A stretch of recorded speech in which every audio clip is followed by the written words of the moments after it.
Welcome to our podcast. आज के हमारे पॉडकास्ट के गेस्ट हैं श्री सिद्धराज सरकार धाम के पीठाधीश्वर श्री महागुरु कृताकृताचार्य जी महाराज और गुरु माता श्रीमती कृति प्रकृति जी देवी।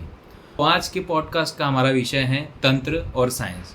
तो आइए जानते हैं गुरु माता और गुरु जी के मुंह से कि क्या है इसके पीछे का कारण। आपके पॉडकास्ट के सभी दर्शकों को धाम की ओर से बहुत बहुत आशीर्वाद और हम आशा करते हैं कि आपके सभी प्रश्नों का उत्तर आज देवी की कृपा से जो आप लोग जानना चाहते हैं उस पर कुछ बातें हम सब कर पाएंगे और आप लोगों का मार्गदर्शन अवश्य करेंगे। तो महागुरु जी, गुरु माता जी, मेरा आज के पॉडकास्ट का पहला सवाल ये है कि आजकल लोग कहते हैं कि ये कलयुग चल रहा है और रामायण जो है 18 से 20 लाख हज़ार साल 18 से 20 लाख साल पुराना है। और आपके हिसाब से अभी देखा जाए, जो रिसेंटली मैंने आपकी वीडियो देखी है उसमें आपने कहा है कि 7 से 7,500 हज़ार साल ही पुराना रामायण है।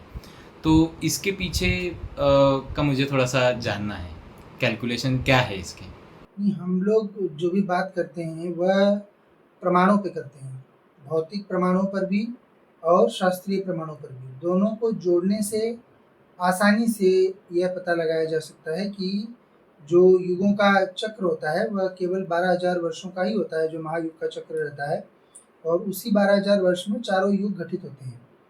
इसमें कोई फिलॉसफी नहीं है, कोई दर्शन नहीं है, क्योंकि युग एक गणना है, समय गणना है।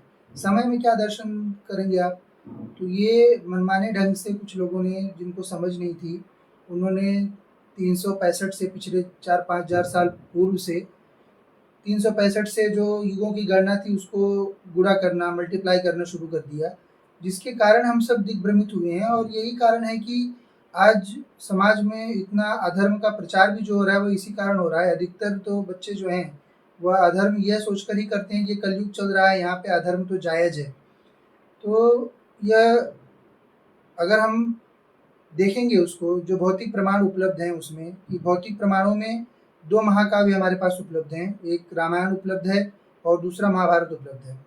इन दोनों का ही अवशेष जो है वह प्राप्त होता है। रामायण के अवशेषों में आपको राम सेतु मिल जाता है, आपको उस क्षेत्र से बहुत सारे अवशेष मिल जाते हैं, और आपको महाभारत के प्रमाण के स्वरूप में कुरुक्षेत्र की भूमि आपके पास आज भी है, आपके पास द्वारका आज भी है। और इन सब को जब देखा जाता है, जब इनकी इनकी कार्बन डेटिंग वगैरह वर्तमान उपलब्ध उपकरणों के माध्यम से की जाती है, तो यह पाया जाता है कि 5,200 वर्ष पूर्व लगभग द्वापर समाप्त हुआ, और लगभग 7,500 वर्ष पूर्व जो है वह रामायण हुआ था, यानी कि त्रेता की समाप्ति हुई। क्योंकि जैसे ही राम जी चले जाते हैं, यह शास्त्र विदित है, ये जग विदित है, और यही पराशक्तियों का भी मत है कि राम जी के अवतार के पश्चात, राम अवतार के पश्चात जो है त्रेता युग का अंत हो जाता है, और कृष्ण अवतार जैसे ही शरीर छोड़ते हैं भगवान, वैसे ही जो है द्वापर युग का अंत हो जाता है। जी गुरुजी, जो आपने अभी मुझे आर्कियोलॉजी का आपने बताया, तो मैंने भी अभी रिसेंटली देखा है उसका भी, कि जो रिपोर्ट्स कहती हैं कि जो पत्थर पाए गए हैं वो कुछ ही हज़ार साल पुराने हैं। ये बात तो सच है। और उसमें इतना ही नहीं है, उसमें वो चक्र है, मतलब हर 12,000 साल में वो घटना घटित होती है। तो कुछ पत्थर जैसे 7,500 वर्ष पुराने पाए जाएंगे, कुछ 19,500 वर्ष पुराने पाए जाएंगे, कुछ उसमें और आप 12,000 जोड़ लीजिए, उतने वर्ष पुराने पाए जाएंगे। क्योंकि हम सब जो है वो एक चक्र में ही हैं। जिस जगह पे आज आप बैठे हुए हो, 12,000 वर्ष पूर्व आप लगभग लगभग उसी स्थान पे थे। किसी भूल ये है कि नया जो है वो है, पुराना छोड़ दीजिए, क्योंकि हमको और कंफ्यूज जो न्यूएस्ट है, हाँ, जो न्यूएस्ट है उसका मैंने कि न्यू कैसे आ रहा है, जो न्यूएस्ट अवेलेबल है वो 7,500 वर्ष पुराना ही है। अब उसमें अगर किसी को 20 लाख वर्ष पुराना भी मिल जाए तो वो, इसका मतलब ये नहीं कि वो 20 लाख वर्ष पहले हुआ। जो न्यूएस्ट पत्थर आपको राम सेतु में मिल रहा है वो आपको 7,500 वर्ष पुराना ही मिलेगा। बाकी और कोई डिपोजिशन वहाँ पे हो गया वो अलग चीज है, पर उस सेतु के बनाने में वो लूप है, क्योंकि हर 12,000 वर्ष में वही सेम कहानी दोहराई जा रही है। तो इसीलिए पुराने मिलेंगे वो सही, परंतु जो नया है वो तो न्यूएस्ट है ना, उसका ज्यादा बवाल है कि नया कैसे मिल रहा है। अगर रामायण इतनी पुरानी है बोलते हैं तो फिर नया कैसे आ रहा है वो चीज, है ना। तो उसी से वह सिद्ध हो जाना है कि केवल 7,500 साल पुराना ही रामायण है, जी ये है। और उसके बाद द्वारका का भी आप बता रहे थे। द्वारका का भी जो है, जो कार्बन डेटिंग किया गया है, तो वह भी लगभग बीसी 3100-3200 के आसपास, यानी कि जो क्राइस्ट है उनके जन्म से 3200 साल पहले, यानी कि अब से लगभग 5200 साल पहले तक का जी कार्बन डेटिंग द्वारका का भी आता है। द्वारका तो पूरी सबमर्ज सिटी, उसके बहुत सारे अवशेष जो हैं वो मिले हुए हैं। जी और इन दोनों ही अवतारों की लाइफ से संबंधित अन्य भी जो प्रमाण मिलते हैं वो भी इन्हीं कालचक्रों के अधीन मिलते हैं सारे। और इसके साथ ही आप आगे हम बढ़ जाते हैं तो कलयुग की समाप्ति में बहुत सारी सिविलाइजेशंस की समाप्ति के भी प्रमाण हमको मिल जाते हैं। तो सिविलाइजेशंस की समाप्ति जो है वो केवल कलयुग के अंत में ही होती है, बाकी टाइम पे पूरी की पूरी सिविलाइजेशंस को यूजुअली उठाया नहीं जाता है। तो ये सब सारी चीज़ें इशारा करती हैं कि कालगणना में जो स्टुबिडिटी दिखाई गई थी वह गलत ही थी। मूल ये है उसमें कि अगर द्वारका का 5000 कार्बन डेटिंग जो आता है, द्वारका जो डूबी हुई जो द्वारका है, और जो राम सेतु की जो पत्थर है वो 7500 साल पुरानी ही है। तो इसका मतलब 5000 और 7500 उसको अगर माइनस करें तो 2500 होता है। तो इसका मतलब 2 युगों के बीच में केवल 2500 वर्ष ही गैप है। अंतर है। तो अगर अंतर इतना है तो फिर लाखों का कैसे हो रहा है? वो तो एक जुड़ला दे रहा है ना। और वो सत्य है, वो हमारे शास्त्रों से मैच कर जा रहा है, क्योंकि शास्त्रों में जगह जगह पे 2400 वर्ष का आंकड़ा आता है, 3600 वर्ष का, 4800 वर्ष का, और कलयुग का 1200 वर्ष। यही आंकड़ा जो है शास्त्रों में भी लिखित है। तो उस आंकड़े में एकदम फिट कैसे वो चीज़ आ रही है, ये एकदम कॉमन सेंस की चीज़ है। अब कोई भक्ति भाव में बह के अपने अवतार को बहुत ज़्यादा बनाना चाहे कि मैं जिस अवतार को पूछता हूँ बहुत ज़्यादा है, वो उसके बहुते आभा मंडल है उनका, तो फिर उन लोगों को तो सही नहीं किया जा सकता। लेकिन जो बुद्धिजीवी हैं वह आसानी से समझ सकते हैं। धर्म देखिए, धर्म उजुल फुजुल की बातें नहीं करता है। धर्म में जो कुछ है वह माया से संबंधित ही है, वह भौतिक जगत से संबंधित ही है, और सारी चीज़ें प्रूव की जा सकती हैं, सब कुछ। अब बस इसके लिए टूल्स जो हैं, वो ऐसा बोलेगा कोई कि मैं इतने ही टूल्स लेके आऊँगा और मैं उससे जान लूँगा, तो वो नहीं जान सकता। जैसे ये बच्चे हैं, अब इनके पास वो टूल ही अवेलेबल नहीं था पहले, जो कार्बन डेटिंग होती है, जिससे कि वो जान सकें कि वो पत्थर कितना पुराना था, तो इन्होंने इसीलिए मल्टीप्लाई कर दिया। अब वो टूल इनके पास अवेलेबल हो गया है, आसानी से आप जान सकते हो, या तो पराशक्ति से जान सकते हो या तो इससे जान सकते हो।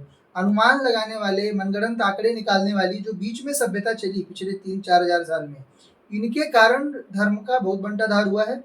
और इसलिए यदि आप धर्म से संबंधित किसी भी चीज़ का आप प्रमाण चाहते हो, तो उसके लिए या तो भौतिक प्रमाण के रूप में आपका आधुनिक विज्ञान है, और यदि पारलौकिक प्रमाण चाहिए तो तंत्र विज्ञान है। दोनों ही विज्ञान है, दोनों ही अलग अलग प्रकार के ज्ञान ही हैं, अलग अलग प्रकार की विधाएं ही हैं, और वह सबके लिए सही होती है। मतलब उसमें जैसे जो आपके भौतिक विज्ञान में जो चीज़ है कि ये एक चीज़ है हो रही है, जैसे अब जो कार्बन डेटिंग का चीज़ उन्होंने राम सेतु में यूज़ किया है, वही मेथडोलॉजी द्वारका में यूज़ करेंगे, समान तरह का रिजल्ट आएगा। तो तंत्र में भी वैसा ही है, और पराशक्तियाँ उसी बात को कंफर्म करती हैं कि वही उतना ही सत्य है। तो गुरुजी इसका मतलब हम अभी भी सतयुग में ही जी रहे हैं? जी, सतयुग ही चल रहा है, और सतयुग के भी हम लोग लगभग अंतिम चरण में हैं। ये सतयुग जो होता है ये 2 भाग में विभाजित होता है, एक कृतयुग और दूसरा सतयुग। तो जो कृतयुग का भाग था वो अभी तक वही चल रहा था। कृतयुग में क्या होता है कि जो भी कलयुग इतना बुरा रहता है कि कलयुग की जो छाया रहती है वह जारी रह जाती है, क्योंकि कलयुग के कुछ देवता जो हैं वह जो असुर होते हैं वह पूजे जाते रहते हैं। उनके इन्फ्लुएंस से जो है कृतयुग में कलयुग की छाया पूरी तरह से विद्यमान रहती है। तो वो धीरे धीरे समाप्त हो जाएगा अगले कुछ 100 वर्षों में। तो जो सतयुग होता है, सतयुग में 4800 वर्ष होते हैं। 4800 में से 4000 वर्ष का मूल युग होता है, उसके आगे पीछे 400 की छाया रहती है। तो 4000 वर्ष का जो मूल युग है उसमें से भी लगभग 3200 से 3600 वर्ष जो है वो कृतयुग में जाते हैं। मतलब समझ चलिए कि कलयुग के आरंभ से लगभग एक 4000 वर्ष तक जो है, 4200 वर्ष तक वगैरह, उतना समय जो है वह कृतयुग का रह जाता है। तो ये जो बदलाव जो अब तक जो समझा जा रहा था कि कलयुग है, ये आगे के समय में बदलेगा। दूसरा चीज़, 4800 का सतयुग हो गया, उसके बाद 3600 का त्रेता, 3600 का त्रेता, उसके बाद 2400 का द्वापर, बाद में 1200 का कलयुग। सारा जोड़ेंगे तो 12000 वर्ष हो जाएगा। और इन्हें 12,000 वर्षों में सभी चक्र रिपीट होते हैं, केवल कुछ चक्र खंडित होते हैं, वो भी चक्र में ही है, जो खंडित भी है वो भी चक्र में है। वो कुछ ज़्यादातर चक्र 99.999 जितना जोड़ लीजिए 9 उतने % चक्र जो है वो 12,000 वर्ष के होते हैं, और जो रिमेनिंग कुछ जगहों पे थोड़ा बहुत बदलाव होता है जो कि 3 महायुग में चलता है, यानी कि वो चक्र हर 36,000 वर्ष में रिपीट होता है। राम अवतार है वो लगभग अब से 7,500 वर्ष पूर्व हुआ, यानी कि जब 7,500 वर्ष पूर्व यानी कि 5,500 BC के आसपास जो है वह आपका त्रेता खत्म हुआ है। त्रेता खत्म होने के बाद 2400 वर्ष का द्वापर था, तो यानी कि 3100 BC के आसपास जो है द्वापर खत्म हुआ, जबकि मिला भी है, जिसका द्वापर का अवशेष द्वारका मिले हुए हैं, उतना ही लगभग आसपास में है। फिर वहां से आप 1200 और जोड़ लीजिए, लगभग 1900 BC में जो है कलयुग का अंत हुआ, और 1900 BC से तब से जो है सतयुग का कृतयुग भाग जो है वह चालू हो गया। और आप देखोगे कृतयुग की जैसी सारी चीजें हो रही, सब चीजें निर्माण हो रही, आप नया खोज पा रहे हो। ये जो चक्र होता है ये कृतयुग में ही होता है। अभी जब कृतयुग खत्म हो जाएगा तो नई चीजें बनना बंद हो जाएंगी, उल्टा जो चीजें हैं वो लॉस्ट होना शुरू हो जाती हैं भविष्य में। तो इसीलिए आगे चलकर जो है बहुत प्रिमिटिव लाइफस्टाइल, एक अच्छी लाइफस्टाइल मनुष्यों की भविष्य में हो जाएगी। तो मेरा अगला सवाल ये है महागुरु जी कि आपके हिसाब से अभी जैसे सतयुग चल रहा है, तो इस सतयुग में अभी क्या क्या बदलाव हमें देखने को मिलेंगे इसमें? सतयुग में जो है पूरा काया पलट ही हो जाता है, क्योंकि कलयुग आते आते जो चीज़ें सतयुग में निर्माण हुई रहती हैं लगभग सब कुछ ही लॉस्ट हो जाती है, और उसके बाद कृतयुग में धीरे धीरे करके वो चीज़ों का पुनर्निर्माण पुनरुत्थान होता है। तो सतयुग का जो अभी चरण चल रहा है इसमें हमको बहुत सारे बदलाव देखने को मिलेंगे। सबसे पहली बात जो है, जो वर्शिप मेथड्स हैं यानी कि जो उपासना पद्धति है उसमें तो पूरा अमूलचूल परिवर्तन होगा। अवतारों की पूजा पूर्ण रूप से बंद होती है। कोई भी अवतार, कोई भी प्रकार के अवतार जो है वह सतयुग में नहीं पूजे जाते हैं, क्योंकि आप देखोगे, आप आज के भी जो उपलब्ध हैं हमारे पास ग्रंथ, आप उनको उठा के देखोगे तो किसी भी जो सतयुग के जो इंसिडेंसेस हैं उनमें आपको किसी भी अवतार की वर्शिप कहीं पे भी नहीं दिखाई देगी। आपको त्रेता में किसी भी अवतार की वर्शिप दिखाई नहीं देगी, और द्वापर के इसमें जो कुछ जगहों पे महाभारत इत्यादि में इन लोगों ने डाल दिया है कि ये अवतार हुए, वो ये चीज़, वो सब इन लोगों ने मनगढ़ंत पिछले 2000 सालों में डाला हुआ है।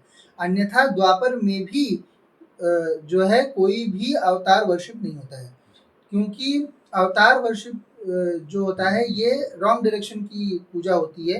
तो नीचे के जो देवता होते हैं उनकी पूजा नहीं की जाती, मूल रूप से सब वर्शिप मूल देवियों की ओर जाएगा, देवियों की खास करके। तो जिससे कि जो भूलोक है उसमें बहुत बदलाव होता है देवियों की कृपा से।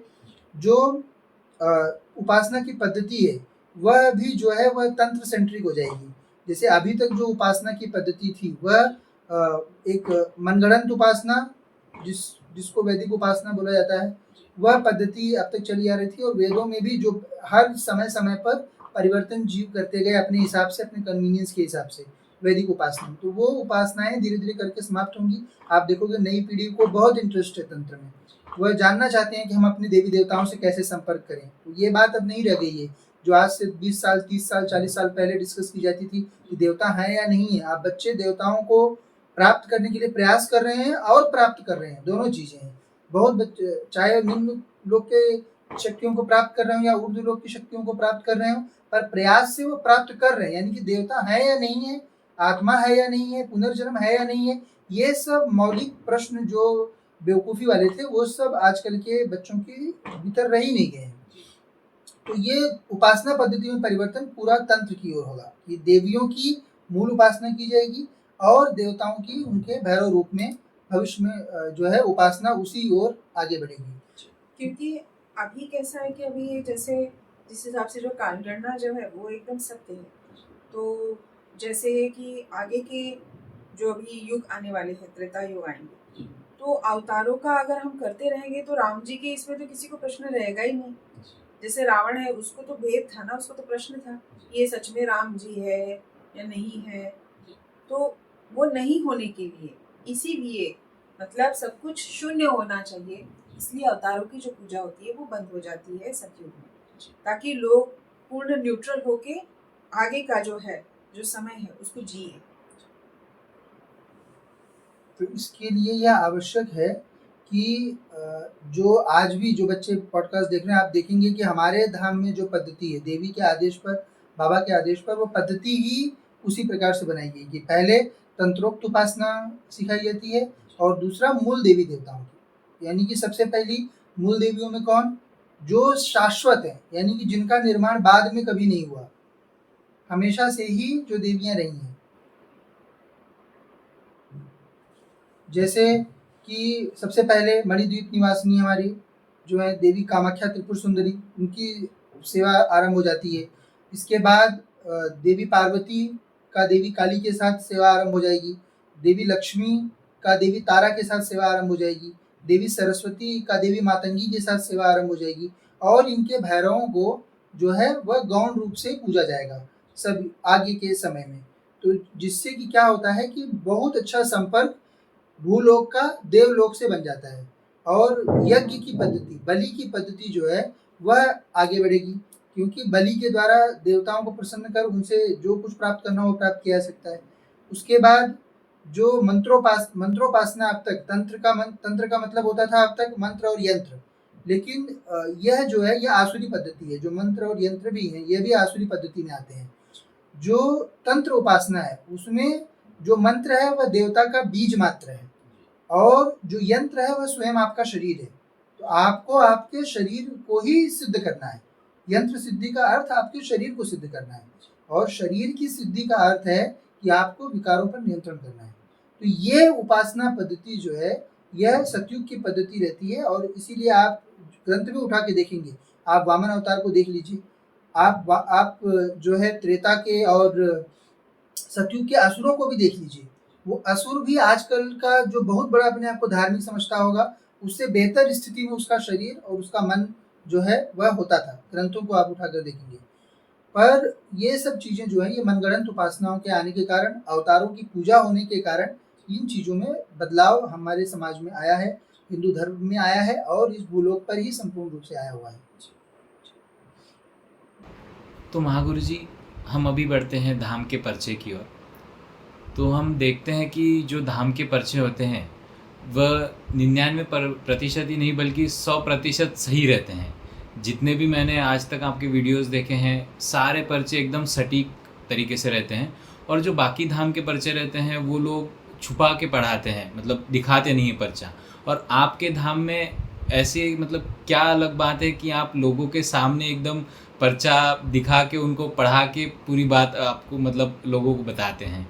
तो ये मुझे एक क्यूरियोसिटी है कि ऐसी क्या अलग बात है अपने धाम में कि बाकी धामों से हमें अलग करती है। हमारा धाम जो है वह स्वयं साक्षात महामाया परा अम्बा देवी कामाख्या त्रिपुर सुंदरी चलाती हैं। देवी स्वयं गद्दी पर विराजमान होती हैं और देवी की सेविकाएं जो सभी जीवों की कुल देवियां होती हैं वही गद्दी पर जानकारी लाकर देती हैं। तो पर्चे पर देवी जो लिख के देती हैं वो जानकारी वह रहती है जो हर एक जीव अपने देवता से बोलता है। जो जब आप कोई भी चीज़ अपने देवता को बोलते हो तो सबसे पहला मैसेंजर जो है वो कुल देवी ही होती है। तो जो भी चीज़ें आप देवता के लिए कुछ करके मांगते हो वो सब कुछ कुल देवी को पता रहता है और कुल देवी आपको ऑब्जर्व करते रहती है, आपके सक्सेसेस और आपके फेलियर्स को जानती है। वो ये जानती है कि आप उसकी सेवा कर रहे हो या नहीं कर रहे हो। अब आप सेवा नहीं कर रहे हो तो उसने किन किन शक्तियों को अलाउ किया है आपके घर में आने के लिए, वो भी चीज़ें कुल देवी को पता रहती हैं। तो इसीलिए धाम की पद्धति ही देवी ने वैसी रखी कि जो जानकारी देवी लिखती है वो जो कुल देवी दे रही है सीधा उसको लिख देती है, वो सीधा उसी को बता देती है। अब वो जानकारी ऑब्वियसली जब वो कुल देवी ही बताने वाली है तो वो सब कुछ सही रहना ही है, तो हमको उसे दिखाने में कौन सी शर्म है। तो इसलिए हम पर्चे पे एक एक पॉइंट पूरा पढ़ा देते हैं कि आप बेटा ये चीज़ जो आप बता रहे हो, जो आप अपनी समस्या बता रहे हो, वो पहले से पर्चे में आपकी कुल देवी ने लिख के गई हुई हैं और वो ये लो इन्फॉर्मेशन आप पढ़ लो, सीधा आप ही पढ़ लो, किसी और के उसमें भी नहीं आना। अब बाकी धाम में आप देखोगे तो कैसे अलग अलग प्रक्रिया से पर्चे बनाते हैं लोग।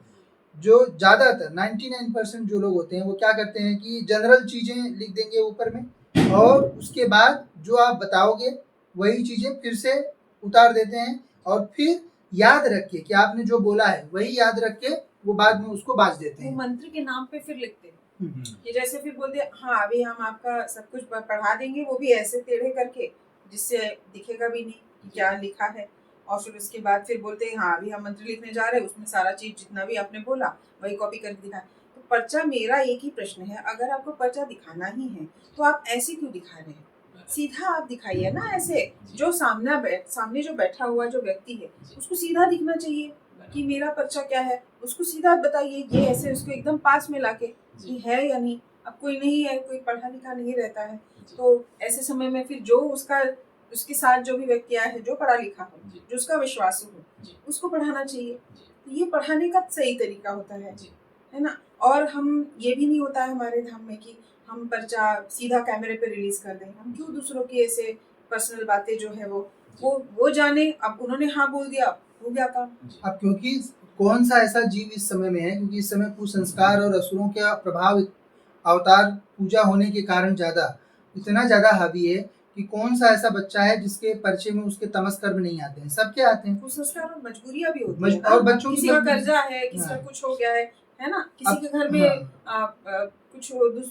कुछ भी दुष्कर्म हो जाता है, किसी के साथ दुष्कर्म हो जाता है, कोई महिला के साथ, तो वो थोड़ी ना आप पर्चे पे लिखेंगे। और पर्चे पे सारी चीज लिखी रहती है। आप लोग देखेंगे तो हम लोग भी क्योंकि अब जो है देवी तो स्वयं पूरे टाइम दरबार में रहती हैं, पर जितने थोड़े भी समय जितना होश रहता है तो हम लोग खुद ही पर्चे को देखकर जो है चौंक जाते हैं कि इन बच्चों के साथ क्या क्या चीजें हो रही होती हैं, कि ऐसी ऐसी शक्तियां आप लोगों के घर में आकर बैठी रहती हैं कि जिनके आने मात्र से हमको पता है कि आपको कितनी पीड़ा हो रही है। क्योंकि हम अभी कुछ लोगों का ऐसा प्रश्न रहता है कि आप ब्लर क्यों करते हैं। अब बात यह है कि हमें बड़ा दुख होता है, बड़ा कष्ट होता है कि किसी का कुछ है और कुछ गलत ही है, इसलिए वो धाम पे आया है, बहुत अच्छा सही सही चल रहा, वो तो इसीलिए वैसा जीव तो आएगा नहीं हमारे धाम। तो हमें इतना कष्ट होता है कि मतलब इसका क्यों हम फालतू में इज्जत बाहर निकालें। जिनका नहीं रहता है या जिनका बहुत सौम्य तरीके का रहता है और वो उसका कोई आपत्ति नहीं रहती, फिर उनका हम डाल देते हैं। अन्यथा लोगों का तमाशा बन के क्या मिलेगा हमें। और हमारे धाम में आप देखेंगे श्री सिद्धराज सरकार धाम में आपका टोकन लेने पे भी कोई न नाम पूछता है, न कोई नंबर पूछा जाता है, न कहाँ से आए ये पूछा जाता है, कोई जानकारी नहीं पूछ जाती। जो भी लोग आते हैं वो सब अपने हिसाब से जैसे जैसे आते हैं वैसे वैसे उनको टोकन मिलता है। पर्चे पे भी आपका नाम वगैरह इत्यादि हम कुछ भी जानकारी नहीं बताते हैं। आपकी समस्या जो आपकी कुलदेवी बता के गई है वो समस्या आपको एक एक करके दिखा दी जाएगी, और वो एकदम सटीक जो आपके साथ घटित हो रहा है वो वही उसी संबंध में जानकारी जो है वो दोनों पर्चे पे आती है। तो दो पर्चे बन रहे हैं, दोनों पर्चे पे समान जानकारी रहती है और लगभग 10 पॉइंट पर्चा रहता है। इतना जो है और सटीक जानकारी का पर्चा, वो ये नहीं कि जो चीजें सभी के साथ होनी, किसी का सिर दर्द कर रहा, किसी का पेट दर्द कर रहा, वो चीजें लिखी हुई हैं, वो सब फालतू चीजें नहीं, सटीक चीजें जो आपके साथ घटित हुई, पहले भूत का प्रमाण, वर्तमान का प्रमाण और उसके बाद भविष्य, तीनों चीजें आपको बताई जाती हैं। और नियम कर लीजिए तो आपकी जो भी समस्या है वो सही हो जाती है सर। और इसी वजह से क्या होता है कि जो मंत्र का जो पर्चा है वो हमने अलग ही कर दिया, क्योंकि ये हम पर आरोप नहीं लगना चाहिए कि आप उसी पर्चे में मंत्र के बहाने आप बाद में लिख दे रहे हो चालाकी से। हम वो सब करते ही नहीं है, इसलिए हम जो है अलग पर्चे में लिखते हैं और मंत्र का अलग होता है, तो उसमें कोई सवाल ही नहीं उठता है, क्योंकि हमारी कलम रुक जाती है उस समय जब आप बताते हो, उससे पहले ही हमारी कलम रुक जाती है और फिर आपको दिखाया जाता है पॉइंट टू पॉइंट कि क्या क्या कैसे कैसे आपकी समस्या है। इसीलिए क्या है कि समस्या में ना तो छुपा के लिखना या छुपा के पढ़ाना सही है, और ना ही उसे कैमरा पे रख के पूरे संसार के सामने आपकी सब पीड़ा और आपकी पूरी मुसीबतें उसका प्रदर्शन करना, वो भी सही नहीं है। दोनों चीज़ सही नहीं है। जो है वो उसका, इसलिए हमने एक मध्य मार्ग निकाला और हमने ये सही समझा देवी की कृपा से कि आप उनको जो भी है, जो कंसर्निंग है, उनको दिखा दीजिए पर्चा। उन्होंने हाँ बोल दिया, आगे चलिए। तो इसी से जुड़ा एक सवाल है महागुरु जी कि क्या हम कुल देवी सिद्ध कर सकते हैं? कुल देवी जो होती हैं वो पहले से ही स्वयं सिद्ध होती हैं, क्योंकि जो कुल देवियाँ होती हैं ये सब उग्राएं होती हैं, ये सौम्य देवियाँ नहीं हैं। तो ये उग्रा देवियाँ सदैव आपके घर में जो बहुएं होती हैं हर किसी के परिवार में, उनके ऊपर ही परा रूप से सवार रहती हैं। तो यदि आपको कुल देवी से कुछ प्राप्त करना है तो आप सीधा आपकी जो घर में स्त्री रहे, जो आपके घर में जो माता है, उसको आप प्रसन्न रखो। तो अपने आप ही कुल देवी की कृपा आपके ऊपर रहेगी। कुल देवी को सिद्ध वगैरह नहीं किया जाता है, ये सब मनगढ़ंत चीज़ें हैं जो लोगों ने ज़बरदस्ती बना दी है। फिर आप जाके कोई विधान पकड़ के ज़बरदस्ती उनकी पूजा करोगे, कोई न कोई उनकी पिशाचनी नीचे से आ जाएगी, तो वो कोई सिद्धि नहीं हुई, वो तो मजाक चीज़ें हैं, एकदम से बच्चों के खेलने की चीज़ें होती हैं। तो ये कुल देवी की सिद्धि का या उसका उसको सिर्फ एक ही चीज़ चाहिए आपसे। पहला कि आप धर्म पे आधारित रहो, दूसरा आपके घर में स्त्री जो है वह प्रसन्न रहनी चाहिए, तीसरा आपको हर साल कम से कम एक बलि उसको अवश्य देना है, उसे पशु बलि चाहिए होती है, वो उग्रा है, आप एक जो पशु बलि देते हो उसी पशु बलि से वो आपके काम करवाती है। तो जैसे आप देखोगे जिनके घरों में भी कुल देवी की बलि बंद है वो सब त्रस्त और परेशान रहेंगे। क्यों? क्योंकि आपने अपनी कुल देवी को वो अस्त्र ही नहीं दिया है जिससे कि वो आपके कार्य कर सके। आप समझिए आपको नौकरी लगवानी है, किससे नौकरी लगवाएगी वो? जो आप उसको बलि ही नहीं दे रहे हो, उसके मंडल में कोई जीव ही नहीं है, तो वो खुद देवी जाके किसी के यहाँ झाड़ू पोछा थोड़ी लगाएगी तुम्हारी नौकरी के लिए।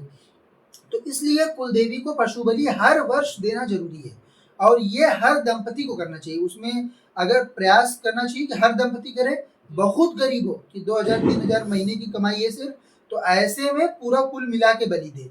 अन्यथा आप 8-10 हजार रुपये भी कमा रहे हो महीने के, तो भी आपके परिवार की, आपके पति पत्नी और बच्चे, इनका मिला के कुल देवी को एक बलि अवश्य ही दी जानी चाहिए। और एक बलि वर्ष में कम से कम आपको अपनी इष्टा को देना चाहिए। आप देवी कामाख्या त्रिपुर सुंदरी को दे सकते हैं, आप देवी लक्ष्मी को दे सकते हैं, आप देवी पार्वती को दे सकते हैं, आप देवी सरस्वती को दे सकते हैं, जो भी इष्टा हो। इतनी देवियां इष्टा होती हैं, इसके अतिरिक्त कोई देवियां इष्टा नहीं होती हैं। तो कुल देवी की साधना करने की आवश्यकता नहीं होती है। कुल देवी तो स्वयं सिद्धि है ना जी। आपके कुल में है, आप बस उनको बुलाइए, रीति रिवाज से उनका जो भी कार्य है वो छोटा सा कार्य रहता है, एक बलि, साल में एक बार बलि मांगती है और बाकी तो कुछ नहीं है। आप बस स्त्रियों की अच्छे से मतलब कोई अवहेलना वगैरह नहीं करनी चाहिए, सम्मान करना चाहिए कि आपके घर में बस स्त्री खुश रहे और उनको बस स्थापित करके रोज पूजा अर्चना करनी चाहिए जो रोज की होती है, बस इतना ही वो करना रहता है। बाकी तो वो स्वयं सिद्धि होती है, वो वैसी ही कृपालु है कुल देवी, उनको अलग से कुछ सिद्ध करने की वगैरह आवश्यकता ही नहीं है। तो बस मंदिर में इनको एक जगह दे दीजिए आप, और घर की जो स्त्रियां जो आप दूसरे परिवार से लेके आए हो वो उनको आप जो है प्रसन्न रखो, उनको कोई आपके घर में तकलीफ नहीं होनी चाहिए। ये नहीं कि आपकी माता जी जो है यानी कि जो सास है वो पूरे टाइम उसको प्रताड़ित करती रहेगी, तो ऐसा भी बच्चा आपका प्रताड़ित रहेगा ही। वो आप उसको बहू को घर में प्रताड़ित कर लो, बच्चा आपका बॉस से प्रताड़ित होगा ऑफिस में जाकर। तो क्योंकि ये सब कुल देवी पूरी तरह से परा रहती है, वो उसमें कुछ भी आपको अन्य तरीके के चीज़ें अपनाने की जरूरत नहीं है। महागुरु जी, जो मेरा अगला सवाल है थोड़ा सा ऑफ टॉपिक है, तो हमें कौन से मंदिर से जाने से बचना चाहिए? क्योंकि आपके ही मैंने काफ़ी सारे वीडियोस देखे हैं तो जिसमें आपने काफ़ी कुछ बताया, तो आज थोड़ा सा मुझे बताइए कि कौन कौन से मंदिर हैं जिनसे हमें बचना चाहिए कि वहाँ पे नहीं जाना चाहिए।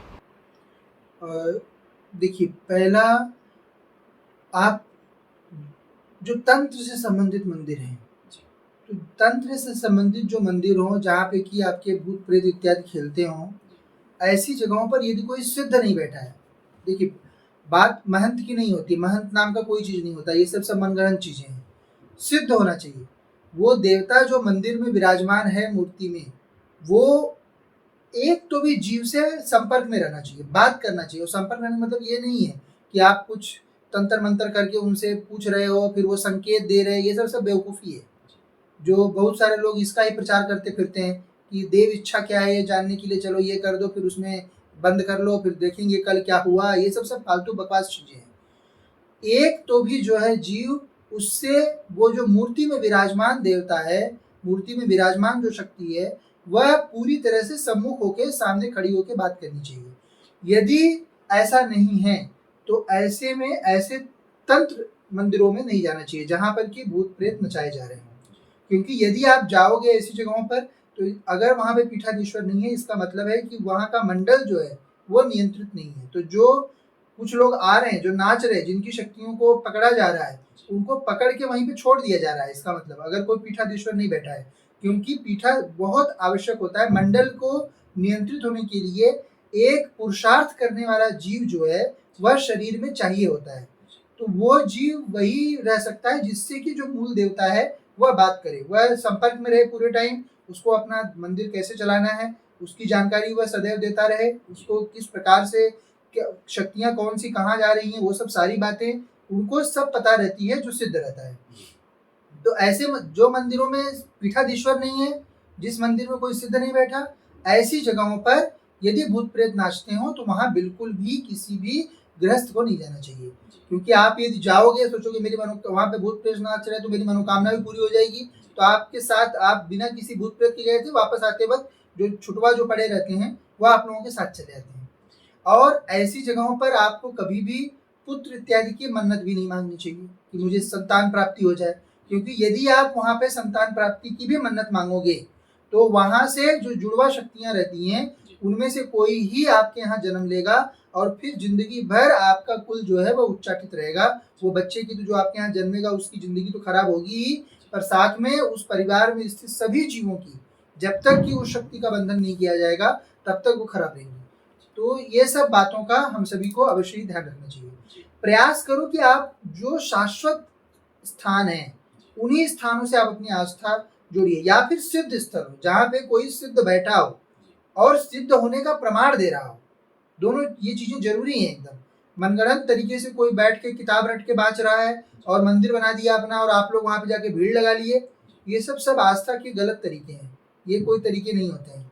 आपका जो है आप 12 ज्योतिर्लिंग जाइए, आप जो है शक्तिपीठ जाइए, आप जो है इसके बाद आप मात्र जो स्थल जहाँ पे कोई सिद्ध हो, जहाँ पे कि आपको चमत्कार का दर्शन हो रहा हो, केवल वहाँ पे जो स्थित मंदिर हैं वहीं पे जाना चाहिए। बाकी कोई भी कुछ भी बना के कहीं भी रख ले रहा है तो इन सब मूर्तियों में आकर ज़्यादातर असुर वास करने लगते हैं, पिशाचिनियाँ वास करने लगती हैं। उन शक्तियों के जिस शक्ति का वो मंदिर रहता है, उनके जो निष्ठ लोग होते हैं, उनकी जो अष्टम मंडल रहता है, उसकी शक्तियाँ आकर निवास करने लगती हैं। और इसीलिए आप लोग जब इन जगहों से नाता जोड़ते हैं तो आपका सही होने के बजाय बुरा होना शुरू हो जाता है, और वहाँ से सही भी होता है तो वो सही आपके ही कर्मों से हो रहा है, क्योंकि उनमें कृपा करने की क्षमता ही नहीं होती। जैसे अभी कोई बहुत सारे लोग धाम में आते हैं तो वो फिर बोलते हैं कि हम तो कहीं नहीं गए थे, सिर्फ एक काली मंदिर गए थे। तो फिर हम पूछते हैं कि अच्छा कौन से काली मंदिर गए थे, कालीघाट वाले टेम्पल में गए थे आप? बोले नहीं, हम ये पास में ही हमारे घर के पास में कोई काली मंदिर। अब प्रश्न ये रहता है कि उस काली मंदिर में आप कैसे विश्वास कर लोगे कि वहाँ देवी ही है, क्योंकि वो तो कोई शाश्वत स्थान नहीं हुआ, उसका कहीं वेदों में कोई उल्लेख नहीं है या पुराणों में मतलब कुछ उल्लेख नहीं है कि हाँ ये शक्तिपीठों में आता है ना। तो फिर उसे आप कैसे मान लोगे कि उसमें जो शक्ति विराज रही है वो असुरी है या दैवी है? तो यही पे फिर गलत होता है सब चीज़। इसीलिए थोड़ा ऐसे मंदिरों में जाना बचना चाहिए। मंदिर जाना है तो जो मेन स्थान है वहाँ जाना चाहिए, जो लिखित है हमारे शास्त्रों में, और नहीं तो फिर हमारे घर पे ही अच्छे से शुद्ध मन से पूजा अर्चना करनी चाहिए। इसी में सबकी भलाई है। अपने घर में स्थापित करके आप उन मूल देवता को, जो मूल मंदिर है वहीं की मूर्ति को आप घर में स्थापित करके पूछ सकते हो। फैशन के लिए या फिर नक्काशी दिखाने के लिए, अपने अहंकार को पोषण करने के लिए कि मैंने बहुत बड़ा मंदिर बनवा दिया, मैंने इतना बड़ा स्थल बनवा दिया, ये सब तरीके से जितने मंदिर बनाए गए हैं इन सब मंदिरों में असुर शक्तियाँ चलती हैं। तो इन जगहों पर जाने से बच्चों ने अवश्य ही बचना चाहिए। महागुरु जी, मेरा अगला सवाल ये है कि आजकल हमें काफ़ी वशीकरण के बारे में सुनने मिलता है, तो एक्चुअल में वशीकरण कैसे होता है? देखिए, खटकर्म सभी होते हैं, ये पूरा भौतिक प्रक्रिया रहती है। अब आपके शरीर में देखिए, आपका शरीर जो है वो मूल रूप से जो भी चीज़ें महसूस करता है उसके पीछे वैज्ञानिक कारण सभी को पता है, जो मेडिकल साइंस से संबंधित होंगे, कि सब कुछ इलेक्ट्रिकल इम्पल्सेस और न्यूरोट्रांसमीटर्स रहते हैं, उनके द्वारा ही हर प्रकार की फीलिंग्स हमें होती हैं। तो जो वास्तविक स्थिति है, जो पारलौकिक स्थिति है, उसमें ऐसा है कि ये सब सारी चीज़ें जो होती हैं ये सब नियंत्रित होती हैं छोटी छोटी शक्तियों से। छोटे छोटे जो है यह जीव रहते हैं, जो सूक्ष्म जीव रहते हैं, उनके द्वारा हमारा शरीर जो है वह पूरी तरह से संचालित रहता है। हमारे मन में जो इम्पल्सेस, जो इलेक्ट्रिकल इम्पल्सेस जनरेट होती हैं हमारे ब्रेन में, जो न्यूरोट्रांसमीटर रिलीज होते हैं, जो हार्मोन्स रिलीज होते हैं, ये सारी चीज़ें, ये छोटी छोटी शक्तियाँ नियंत्रित करती हैं। अब ये छोटी शक्तियाँ तीनों तरह की हो सकती हैं। ये आसुरी हो सकती हैं, ये न्यूट्रल हो सकती हैं और ये दैवी हो सकती हैं। तो जो खटकर्म किए जाते हैं ये दैवी और आसुरी इन शक्तियों के माध्यम से किए जाते हैं। अब क्या किया जा रहा है इसके ऊपर निर्भर करता है और किस उद्देश्य से किया जा रहा है। तो जब वशीकरण जैसे किसी के ऊपर किया गया, तो वशीकरण का मतलब क्या होता है? आपकी नॉर्मल फीलिंग क्या है कि आप किसी जीव को जब पसंद करने लगते हो, तो उसको जब आप देखते हो तो आपके भीतर एक डोपामाइन, सेरोटोनिन, एंडोर्फिन्स, इन सब हार्मोन्स का जो है एक कॉकटेल बनना शुरू हो जाता है। या फिर प्रेम की भावना से देखेंगे तो ऑक्सीटोसिन, ये हार्मोन जो होते हैं जिनको हैप्पी हार्मोन्स कहा जाता है, ये बनना आपके भीतर शुरू हो जाते हैं।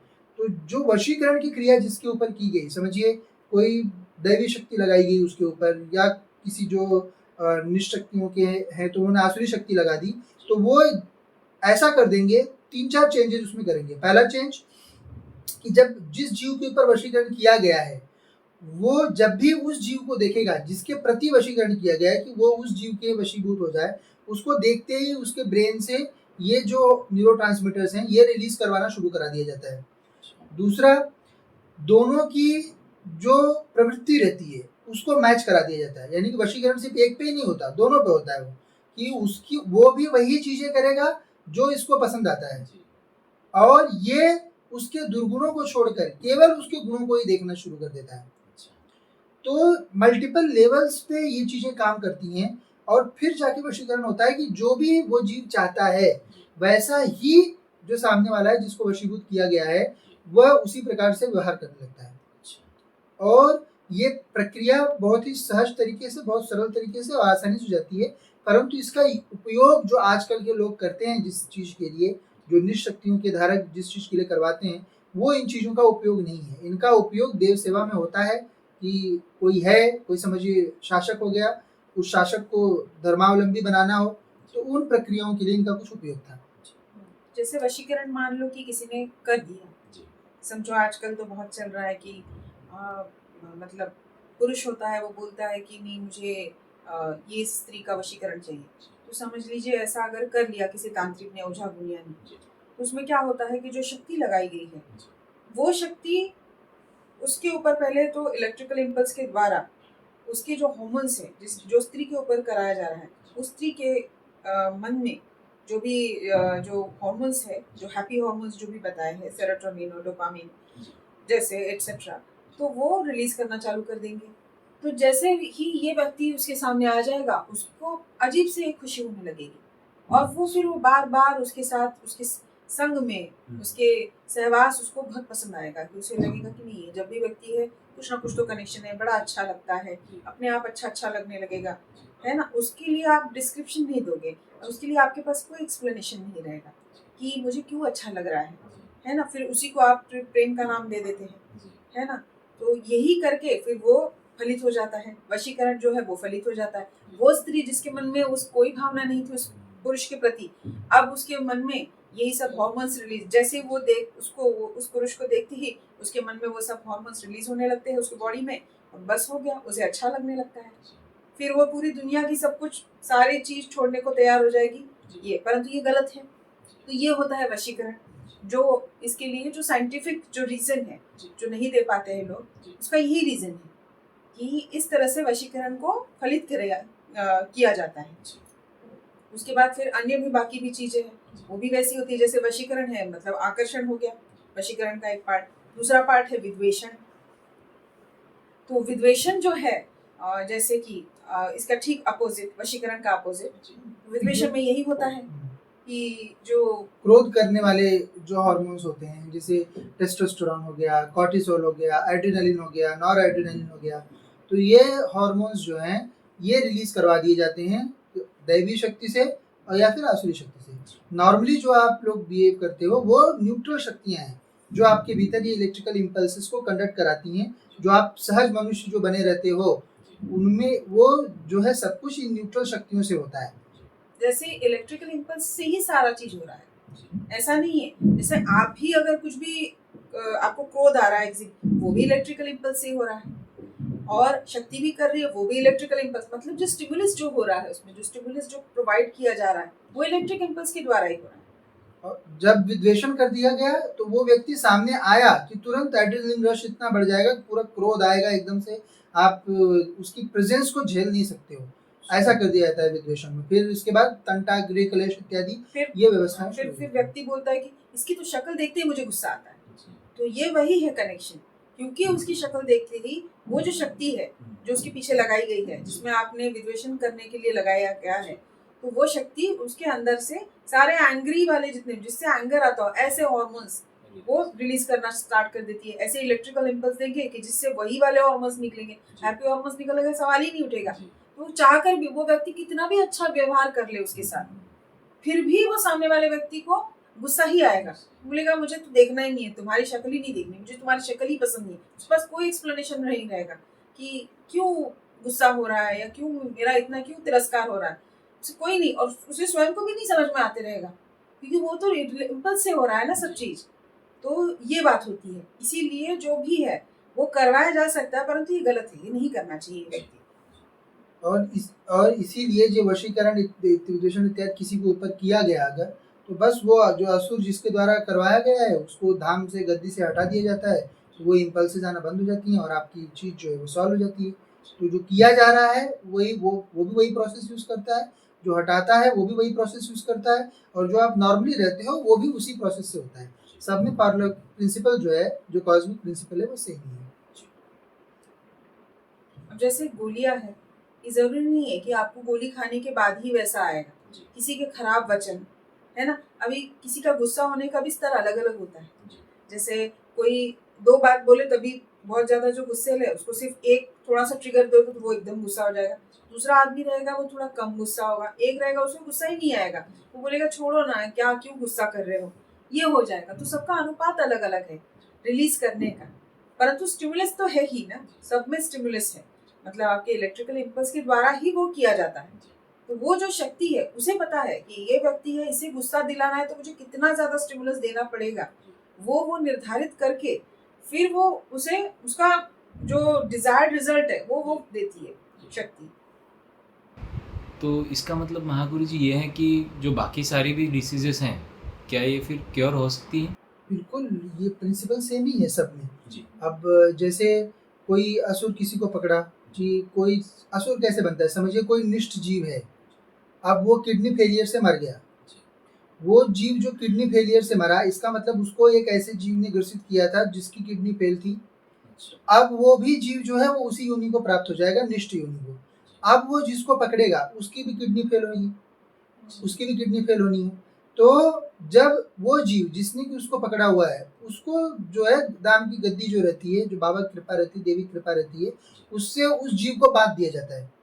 बांध दिया गया कि वो साइकिल ब्रेक हो गया। अब वो जीव वो चीज से किसी अन्य को अफेक्ट नहीं कर पाएगा, क्योंकि वो पकड़ लिया गया, देवी देवताओं के द्वारा पकड़ लिया गया। अब तक जो स्वच्छंद घूम रहा था, अब देवी देवताओं के द्वारा पकड़ा गया। तो अब पहली बात, जो जीव के ऊपर वो है उसके ऊपर से भी उसका इफेक्ट खत्म हो जाएगा, और जो वह जीव जो है वो दूसरों को भी अफेक्ट नहीं कर पाएगा। तो ये मेन जितने भी रोग होते हैं, चाहे वो कैंसर के रोग हों, चाहे वो हार्ट के रोग हों, चाहे आपकी बॉडी में ओबेसिटी भी बढ़ रही हो, कोई किसी भी प्रकार की जो है रोग होती, जो रोग के फॉर्मेट में है, वो सब आसुरी और निष्ठ शक्तियाँ रहती हैं, जो उन्हीं रोगों के साथ मरी रहती हैं, और उनसे ग्रसित होने के कारण, उनसे परेशान होने के कारण, उनके ऊपर बैठने के कारण जो है जीव में वही सेम रोग डेवलप होता है। तो जो गद्दी के जो नियम है वो करने से बस वो जो शक्ति है वो हटा दी जाती है, और इसीलिए लोगों को तत्काल से आराम होना शुरू हो जाता है, क्योंकि धाम के मंडल में बंधन जो है वो तत्काल से शुरू हो जाता है। जैसे आपने अर्जी लगाई, आपकी क्रिया हुई, आपका यज्ञ जो भी आदेश देवी ने दिया, बाबा ने दिया, आपका हुआ, वैसे ही वह प्रक्रिया जो है वह आरंभ हो जाती है। तो साथ में चूंकि डैमेज आपका ऑलरेडी जो कर दिया गया, वो डैमेज आपका फिलहाल है, तो उस चीज के लिए आपको मेडिकल सपोर्ट भी लेना है, और वो जो बीमारी है उसको एक बार हटा दिया गया तो आपकी बॉडी का नेचुरल रिपेयर प्रोसेस जो होता है, जो मैंने बताया अभी, न्यूट्रल शक्तियां जो आपके शरीर पे विद्यमान है, जो आपका शरीर स्वयं में एक ब्रह्मांड है, तो उसको जैसे ब्रह्मांड को चलाने के लिए देवी देवता असुर सुर सब बनाए गए हैं, वैसे ही आपके शरीर को चलाने के लिए भी उसी प्रकार की व्यवस्था है। तो वो आपका शरीर स्वतः ही उसको न्यूट्रलाइज करना शुरू कर देगा। अब जैसे धाम में ऐसे आते हैं लोग कि उनको एक रिपोर्ट में आता है कि हाँ हमें फैटी लिवर है, मान लो एक उदाहरण के तौर पे कि एक रिपोर्ट में आता है हमें फैटी लिवर है, फिर उस हिसाब से ब्लड रिपोर्ट्स भी आनी चाहिए ना। अगर लिवर आपको फैटी लिवर है तो इसका मतलब आपका जो लिवर प्रोफाइल है ना, जो आपका SGPT जो है, SGOT, बाकी भी जो है उसमें बिलिरुबिन, ये सब वो सब गड़बड़ाना चाहिए, वो आपका एकदम नॉर्मल आता है। तो दिक्कत ये है कि उसमें ये नॉर्मल आ रहा है और यहाँ पे फिर फैटी लिवर है, ये मेल नहीं खाता है। जब ऐसी चीज होती है तब तो अवश्य समझ जाना चाहिए कि इसमें तो बहुत भारी कोई ना कोई आसुरी शक्ति लगी है और ये तंत्र बाधा है। जब आपका रोग जो पकड़ा जा रहा है और उससे संबंधित जो क्लिनिकल प्रोफाइल आना चाहिए, अगर वो मैच नहीं हो रहा है, इसका मतलब वो तंत्र है, इसका मतलब वो किसी पराशक्ति का इन्फेस्टेशन है। और साथ ही जब आप दवा लोगे, क्योंकि ये बच्चे जो प्रक्रिया करते हैं ये भी पारलौकिक की प्रक्रिया है, ये कोई ऐसा नहीं है कि वो हमारे से अलग है, ऐसा नहीं है, उनका प्रक्रिया भी हमारे प्रक्रिया का अंग है।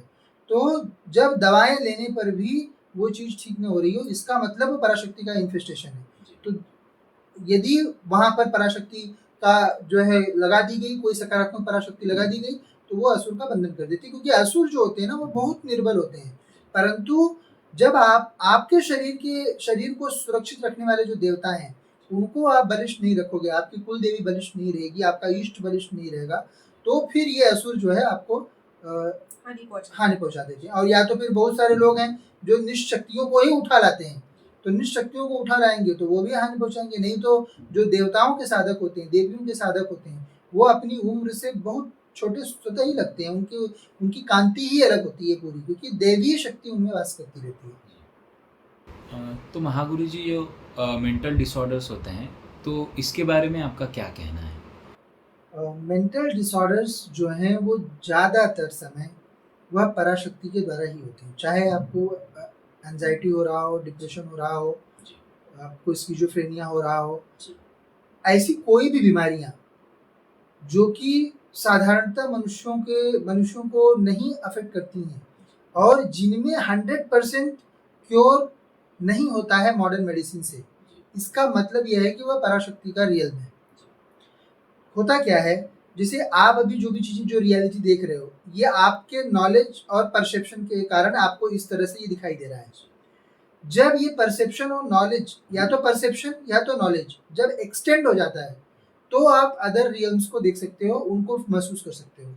तो जब वो अफेक्ट करना शुरू करे, जैसे जो बच्चे एंजाइटी वगैरह में क्यों चले जाते हैं, क्यों उनको एकदम से लोली फील होना शुरू हो जाता है, अगर कोई निशक्ति के संपर्क में वो आ गए, अब निशक्ति कौन सी बहुत एलिवेटेड रहेगी, कौन सा बहुत हाई इन हैप्पीनेस रहेगी, उसको दुखी है, तो वो दुख जो है वो इस बच्चे को दे देता है। वो स्वयं भी तो वैसे ही मरा रहता है ना। हाँ, मेंटल डिसऑर्डर से उसकी भी डेथ हुई रहती है। और क्योंकि बहुत ज़्यादातर समय जो है ये निगलेक्ट हो जाते हैं, और जो मोडालिटी है वो दोनों में सेम है। हम लोग भी पराशक्ति को थेरेपी ही देते हैं, पर और जो बच्चे जो मॉडर्न मेडिसिन का यूज़ करते हैं, मॉडर्न साइकेट्री का यूज़ करते हैं, क्लिनिकल साइकेट्री का यूज़ करते हैं, वह भी उनको थेरेपी देने वाले हैं, प्लस मेडिसिनल सपोर्ट देते हैं। हमारे यहाँ पर हम जो सम्मुख जीव है, जो शरीरी है, उससे ना बात करके जो डायरेक्ट जो जीव उसको इन्फेक्ट किया हुआ है उससे बात करते हैं। हमारी थेरेपी उसके प्रति रहती है, और हमारी थेरेपी में साम दाम दंड भेद सब आता है। ये आप लोग नहीं कर सकते हैं, जो आपका शरीरधारी जीव है उसके साथ आप नहीं कर सकते हैं, पर हमारे यहाँ पर चारों ही चीज़ें जो हैं यूज़ की जाती है। उनको समझाया जाता है कि धार्मिक तरीके से रहो, अपनी यात्रा को आगे बढ़ाओ। जो समझ जाते हैं तो समझ जाते हैं, नहीं समझेंगे तो उनको सिखाया जाता है कि इस निष्ठ योनि में हो, इसमें क्यों पड़े हो, आगे उसके आगे की उसमें जाओ। जब किसी से नहीं समझते हैं तो उनकी अच्छे से धुलाई करके उनको उस शरीर से हटाकर जो धाम के कुछ स्पेसिफिक मंडल होते हैं जिनमें उनको धुलाई करने के लिए डाल दिया जाता है कि चिरकाल तक उनकी अच्छी दूतवीर जो है बढ़िया से अच्छी धुलाई करके उन्हें सही कर देते हैं, और उसके बाद वो अपनी यात्रा में आगे चले जाते हैं। क्योंकि हमारा उद्देश्य यह है कि वो जीव भी आगे बढ़ना चाहिए। हमारी उससे कोई दुश्मनी थोड़ी है, उसकी दुश्मनी आपसे भी नहीं है। जो मृत जीव है उससे कोई दुश्मनी किसी की नहीं है। वो बस जो उसके संस्कार थे मरने से पहले और जिस योनि में वो गया उसी चीज को वो दिखा रहा है आपको। और वो जो जीवित जीव है क्या वो वही नहीं कर रहे, वही कर रहे हैं आप लोग भी। तो जस्ट चूंकि वह एक जीव को परेशान कर रहा है तो हम लोगों का ये दायित्व रहता है कि उनको निकालकर उनको उनकी यात्रा पे भेज दिया जाए और ये जीव जो शरीरधारी है वो अपने शरीर का अपने कर्मों का अच्छे से भोग भुगतान कर सके। मोस्टली इसमें जो केसेस आते हैं वो है मल्टीपल पर्सनालिटी डिसऑर्डर, जिसको आप स्प्लिट पर्सनालिटी बोल सकते हैं। तो इसमें ये रहता है कि लोगों को एक्स्ट्रा की चीजें दिखने लगती है, जिसको ये बोलती है हैलुसिनेशन। हैलुसिनेशन नहीं रहता है, वो रियलिटी रहती है कि दूसरे रियम की शक्तियां उसको दिखने लग जाती है, सुनाई देने लग जाती है, दिखने लग जाती है। अगर वो चीज हमारे साथ भी घटित हो एक नॉर्मल इंसान के साथ, वो भी वैसे ही बिहेव करने लगेगा, क्योंकि उससे फिर तो फर्क ही भूल जाएगा कि what is real and what is not. मतलब क्या है वास्तविक, इस लोक का क्या है और इस रियल का क्या नहीं है, उसमें वो दुविधा में पड़ जाता है और फिर वो पागलों जैसी हरकत करने लगता है, क्योंकि उसे समझ में नहीं आता है कि मेरे सामने जो खड़ा व्यक्ति है वो ये सही है, क्योंकि उसको वो सत्य मानने लग जाता है। फिर वो लोगों को बताता है चिल्ला चिल्ला के, ये देखो मैं इससे बात कर रहा हूँ, ये है, ये मेरा दोस्त है या इसका नाम ही है।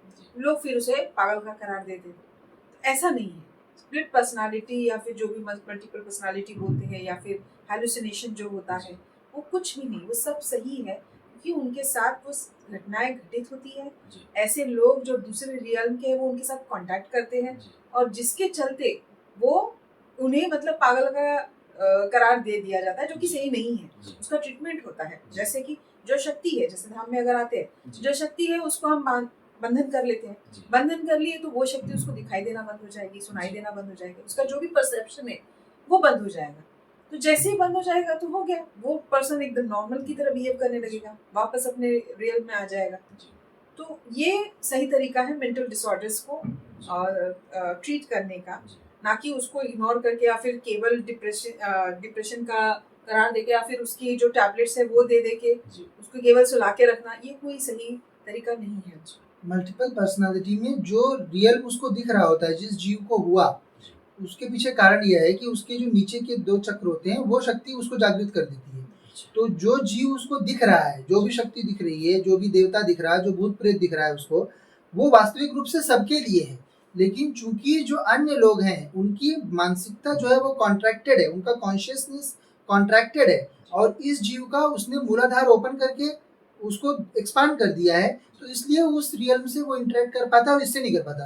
पर इसमें जो सबसे इम्पॉर्टेंट चीज होती है वो ये होती है कि as soon as that realm opens, जैसे ही वो वाला रियल्म ओपन होता है वैसे ही ये रियल जिसमें हम रह रहे हैं, ये जो ब्रह्मांड जिसमें हम रह रहे हैं, ये हमको झूठा मिथ्या लगने लगता है। तो क्योंकि वो ट्रेंड नहीं है, उनको वो चीज जब शक्ति पकड़ने से पहले अगर आपको पता रहेगी कि ऐसा होता है तो फिर आप कभी भी मल्टीपल पर्सनालिटी डिसऑर्डर में नहीं जाओगे, यानी कि आपका डिसोसिएशन नहीं होगा, जिसको ये लोग डिसोसिएटिव डिसऑर्डर बोलते हैं, वो डिसोसिएशन नहीं होगा। The reason behind the dissociation is that कि वो रियल हद से ज्यादा रियल होता है, जो ओपन होता है ना न्यू रियल, क्योंकि वो या तो ऊंचा रहता है या तो नीचा रहता है, और हमारा जो ब्रेन है उसका प्रोसेसिंग पावर में वो एक न्यू नॉलेज होती है। तो जब भी आप कोई बच्चे को एक न्यू नॉलेज दे के देखो, वो कैसे एकदम से तत्पर हो जाता है, आतुर हो जाता है उस चीज को ग्रास्प करने के लिए, तो वही चीज वहां पे हो जाती है, वो उसको एकदम रियल और अपनी एक्चुअल लाइफ को मिथ्या मानने लगता है। तो जो शक्ति उसको दिख रही है, जो वो बोल रही है, वो सब उसको सही लगेगा, और जो आप लोग जो बोल रहे हैं वो आपको नहीं लगेगा। क्यों? क्योंकि वास्तविक रूप से वो सही ही है कि वो जो बोल रही है शक्ति वो वास्तविक रूप से सही है, और हम जो कर रहे हैं ये हम कॉन्ट्रैक्टेड मानसिकता में रह के कर रहे हैं। तो ये तो अभी समाज का डिसीजन है कि समाज अपनी कॉन्शियसनेस को साधना उपासना देवताओं की करके एक्सपांड करना चाहता है, या फिर जो कॉन्ट्रैक्टेड इस समय चल रही है इसी व्यवस्था को जारी रखना चाहता है। तो अगर हम सब एक्सपांड करेंगे तो हम सबके लिए जब वो रियल खुल जाएगा तो डिसोसिएशन जो है ये नहीं होगा, ये डिसोसिएशन बंद हो जाएगा। तो क्योंकि वो जीव को पहले से पता रहेगा ये नॉर्मल है भाई, भूत प्रेत है, वो मरा हुआ है, मेरा सगा संबंधी है, मेरा दोस्त है, मेरा टीचर है, मेरा फलाना है ढिमकाना है, या ये देवता है, ये असुर है, तो ये यहाँ पे आया मेरे साथ घूम रहा है। अच्छी बात है क्योंकि वास्तविक रूप से वो घूम रहे हैं, लेकिन just because we do not have exposure to that knowledge, हर चीज के पीछे नॉलेज से ही जो है हमको परसेप्शन होता है, जो हमारा परसेप्शन बिल्ट होता है उसके बैकग्राउंड में there will always be a knowledge. क्योंकि जैसे समझिए अब जब हम एबीसीडी सिर्फ जानते थे तो सेंटेंसेस वेयर देयर बट हम उसको रीड नहीं कर पाते थे। The same thing happens in dissociative disorders, in multiple personality disorder, कि जो जीव है वो जस्ट उस चीज को जान जाता है और जानते ही उसको ज्यादा रियल मानने लगता है, और जो ये रियल में चूंकि ये लेसर है इसलिए इसको मिथ्या मानना शुरू कर देता है। जैसे कंसल्टेशन भी करते हैं ऐसे लोगों का, तो यूजुअली कंसल्टेशन में सबसे ज़्यादा जो दिक्कत होती है ऐसे जो पीड़ित है उसकी बात कर रहे हैं, उसका ये होता है कि लोग उसके ऊपर विश्वास ही नहीं करते। उससे क्या होता है, वो और ज़्यादा ट्रिगर हो जाता है, वो और उसी दुनिया को जो रियल में उसको ज़्यादा सत्य मानने लगता है, क्योंकि वो तो बोलता है कि हाँ ये सब सही, वो कनेक्ट कर लेता है इससे। परंतु इस लोग के जो भी जीव है वो नहीं कनेक्ट कर पाते हैं। तो इसीलिए क्या होता है कि वो ऐसे समय में यूजुअली जीव को पहले तो विश्वास देता ही है। तो जो तांत्रिक होते हैं उन्हें तो सब पता है कि अब जैसे जो वो शक्ति है जो वो बता रही है, जैसे तो उसकी तरह ही तांत्रिक को भी सब पता होता है। तो जब तांत्रिक रिलेट कर पाता है कि हाँ हम जानते हैं कि आपके साथ ये शक्ति बात कर रहे हैं, ये ऐसा हो रहा है, ये आपको ऐसा दिखाई देता है, या ये स्त्री है वो है, तब कहाँ जाके उसे थोड़ा बहुत कॉन्फिडेंस आता है कि हाँ मैं पागल नहीं हूँ और मुझे कोई तो है समझने वाला।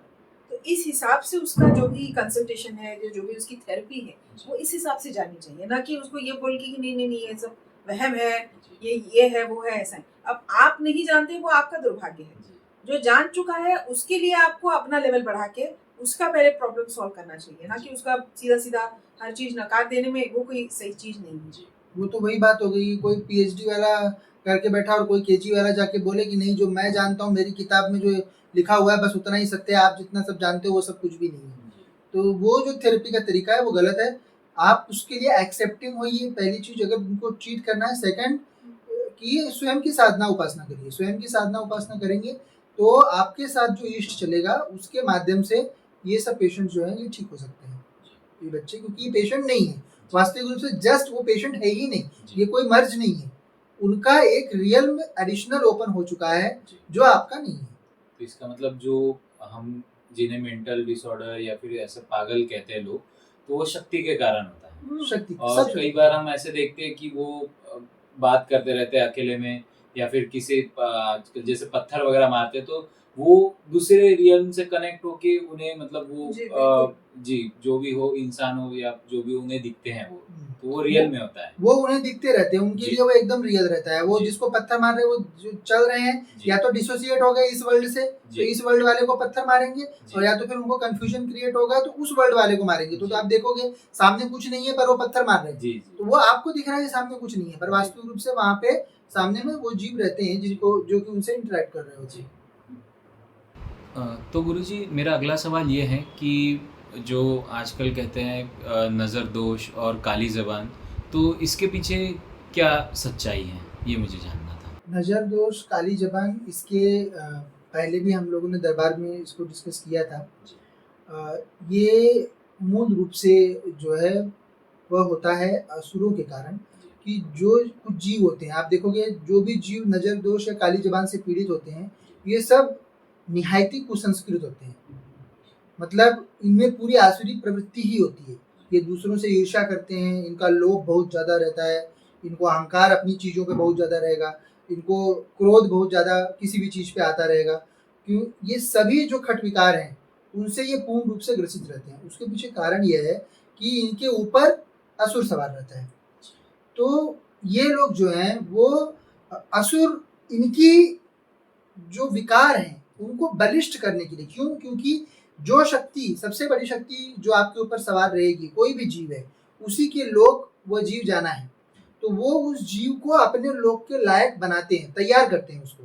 तो असुरों के लोक में जाने के लिए जरूरी है कि जीव को बहुत सारा अहंकार होना चाहिए, उसको बहुत सारी ईर्ष्या होनी चाहिए, उसको बहुत सारा लोभ होना चाहिए, उसको जो है बहुत सारा क्रोध होना चाहिए, उसको बहुत सारा काम रहना चाहिए, जो आसुरी लोकों में होता है।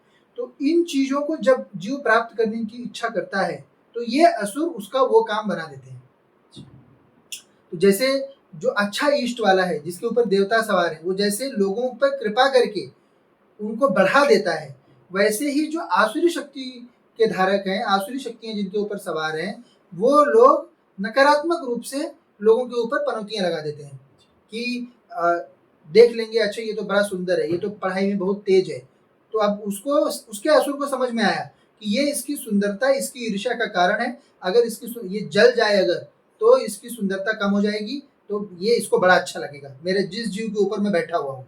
तो इसलिए वो असुर ऐसी व्यवस्थाएं बना देगा कि सामने वाला जो है वो बीमार हो जाएगा, उसको कोई बीमारी लग जाएगी, उसको माता निकल आएंगी, उसको कोई स्किन डिसीज हो जाएगी, उसको एक्नी होने लगेगा बहुत ज़्यादा, वो जल जाएगा कोई भी तरीके से, जिससे कि उसकी सुंदरता भंग हो रही होगी। और या तो फिर उसको बहुत ही कुरूप से उसका विवाह करवा देंगे कि अपने आप को बहुत तीसमार खान समझते थे या समझती थी, अब देखो किसके साथ घूम रहा है। तो उनका अहंकार, जो नजर लगाने वाला जो कुसंस्कृत जीव है, उसका अहंकार पोषित हो सके, उसकी ईर्ष्या पोषित हो सके, उसके लिए व्यवस्था जो है वो असुर कर देता है। यही नजर दोष का कारण है और यही काली जबान में भी होता है। परंतु ये जीव अपना भी भला नहीं कर सकते। क्यों? क्योंकि इनको जाना है असुर लोक में, निष्ठ लोक में। तो आप देखेंगे जिन लोगों की भी नजर काली जबान वगैरह लगती है, इनका स्वयं का जीवन बहुत ही खराब रहता है, अति खराब एकदम से। उनके स्वयं के बच्चे जो हैं पढ़ने लिखने में खराब रहेंगे, स्वयं के बच्चे कुरूप रहेंगे, स्वयं कुरूप रहेंगे, या फिर स्वयं अलग ही तरह के रहेंगे, धन पानी नहीं आता रहेगा। ऐसी 3000 विधाओं से वो स्वयं पीड़ित रहते हैं, क्योंकि निष्ठ शक्तियां जिसको भी पकड़ती हैं तो उनका जो निष्ठ लोगों का जो उनको प्राप्त है भुगतान, वो भुगतान वो अपने उस जीव को दे देती हैं जिसके ऊपर वो है। तो ये कोई बहुत अच्छी बात नहीं है। अगर कोई किसी भी जीव के ऊपर, ये आपके पॉडकास्ट के माध्यम से बता देना चाहते हैं कि यदि आपको ऐसा लगता हो कि आप किसी का बुरा चाहते हो और उसका बुरा हो जा रहा है, तो इसका मतलब है कि आप असुर से ग्रसित हो। ऐसे में आप अवश्य ही धाम आओ और देवी की कृपा प्राप्त करो, देवी की साधना उपासना करो और अपने जो आपका आभा मंडल है उसको सही करो, ताकि ये असुर जो है वो आपके पास से दूर हो सके। क्योंकि देवता जिसके ऊपर रहेंगे वो किसी का भी बुरा नहीं कर सकता, वो चाह के बुरा नहीं कर सकता, और दूसरी बात वो चाहने वाला रहेगा भी नहीं कि किसी का बुरा हो जाए। और जहाँ पे असुर जो आते हैं, मतलब जिनका मतलब इनका ये ज़्यादा प्रश्न रहता है कि हम ऐसे नज़र दोष वाले जो व्यक्ति है, जो बार बार नज़र लगाते हैं या फिर जिनकी काली जबान होती है, तो ऐसे लोगों से बचे कैसे? तो ऐसे लोगों से बचने का एक ही मार्ग है कि आप अपनी जो इष्ट है और अपनी जो कुलदेवी है उसको बलिष्ठ करिए, क्योंकि उनको बलिष्ठ करने से फिर जो वो उसके ऊपर जो असुर है सवार, वो आपके ऊपर हावी नहीं होगा। वो कितना भी बोलेगा फिर भी उसका कुछ भी पूरा नहीं होगा। तो उसमें आप दो चीजें अच्छे कर रहे हो, एक तो स्वयं की रक्षा भी कर ले रहे हो, और जो व्यक्ति है जो लगाने वाला है, जिसका बहुत उसको अहंकार है कि हाँ मैं बोल देता हूँ वो चीजें घटित हो जाती है, मतलब ज्यादातर नकारात्मक, कि मैं नकारात्मक बोल दे रहा हूँ और वो घटित हो जा रही है, उसका अहंकार भी थोड़ा चूर हो जाता है उससे, कि उसे फिर लगने लगता है कि अरे मैं इतना बोल रहा हूँ फिर भी कुछ सही नहीं हो रहा है। तो कहीं ना कहीं उसकी भी यात्रा थोड़ी ठीक हो जाती है और स्वयं की भी रक्षा हो जाती है। तो इसी से गुरु माता जी मेरा अगला सवाल है कि लोग कहते हैं कि बिल्ली जब रास्ता काट जाती है तो उसके आगे नहीं जाना चाहिए या थोड़ी देर रुक के जाना चाहिए, तो इसके पीछे का भी आप मुझे थोड़ा सा सच बता दीजिए। जैसे बिल्लियाँ जो है वो वाहन होती है पिशाचिनियों का जी और पिशाचिनियाँ मतलब नकारात्मक शक्ति। जी तो कोई भी जो ये आजकल बोलते हैं कि हाँ देवियों का वाहन है, देवियों का वाहन कभी भी बिल्ली नहीं होती है, मार्जर यूनी कभी भी देवियों का वाहन नहीं होती है। देवियों का वाहन सिंह होगा, हंस होगा, ये सब होता है, परंतु गज मतलब हाथी होते हैं जो लक्ष्मी जी के वाहन है वो है, परंतु बिल्ली नहीं होती। तो बिल्ली मतलब बिल्ली के ऊपर कोई ना कोई शक्ति है, तो उनके ऊपर जो शक्ति है वो मतलब पिशाचिनी। तो जब भी बिल्ली अगर रास्ता काट रही है इसका मतलब होता है कि पिशाचिनी की नजर आपके ऊपर पड़ गई, तो इसीलिए थोड़ी देर रुक जाना चाहिए तो सही होता है। और ज्यादातर लोग तो बोलते हैं, बहुत आजकल बोलते हैं कि हम नहीं मानते, परंतु मानते हैं, अंदर से सब लोग मानते हैं कि ये कुछ ना कुछ गड़बड़ हो गया है, हमें एटलीस्ट थोड़ा सा विचार करना चाहिए, थोड़ा रुकना चाहिए, उसके बाद जाना चाहिए। क्योंकि जीव जो है वो सब जानता है। जीव तो पाताल भी गया हुआ है, वो तो पिशाचिनियों के साथ भी रहा हुआ है, उनके अधीन भी। वो तो देवलोकों की भी कभी न कभी करोड़ों जन्मों में अपनी यात्रा की है। तो जीव सबका जानता है कि कुछ तो गलत हुआ। अब वो पिशाचिनी वहाँ पे क्यों थी, पहला प्रश्न। जो बिल्ली का, क्योंकि बिल्ली आपके लोक में है और पिशाचिनी उसके ऊपर है जो तो अपने लोक में है, तो पिशाचिनी तो आपको दिखाई नहीं देगी, पर वो बिल्ली दिखी इसका मतलब यह है कि वो पिशाचिनी वहाँ क्या कर रही है। अब वो साइड से चली जा रही है, मतलब वो कहीं रास्ते में कहीं और किसी और उद्देश्य से जा रही है। पर अगर वो आपके रास्ते से गई, इसका मतलब उसने कोई न कोई क्रिया वहाँ पे किसी न किसी उद्देश्य से की, तो इसलिए रुक जाना ही वह सही है। ये कोई अंधविश्वास नहीं, ये पारलौकिक चीज़ है। जैसे आप बोलते हैं ना कि चौराहे का अगर टोटक है उसके ऊपर उसको क्रॉस नहीं करना चाहिए, वैसे ही वो टोटक ही समझिए ना। ये बिल्ली है, बिल्ली के ऊपर जो पेशाचिनी है वो क्या टोटक से कम है? वो तो बहुत बड़ी नकारात्मक शक्ति है, तो उसको इसीलिए क्रॉस करके नहीं जाना चाहिए, उसको थोड़ा सा स्टॉप लगाना चाहिए ताकि उसका जो भी किया धरा हो वो नहीं हो, आपके ऊपर हावी ना हो और आप बच जाए उससे।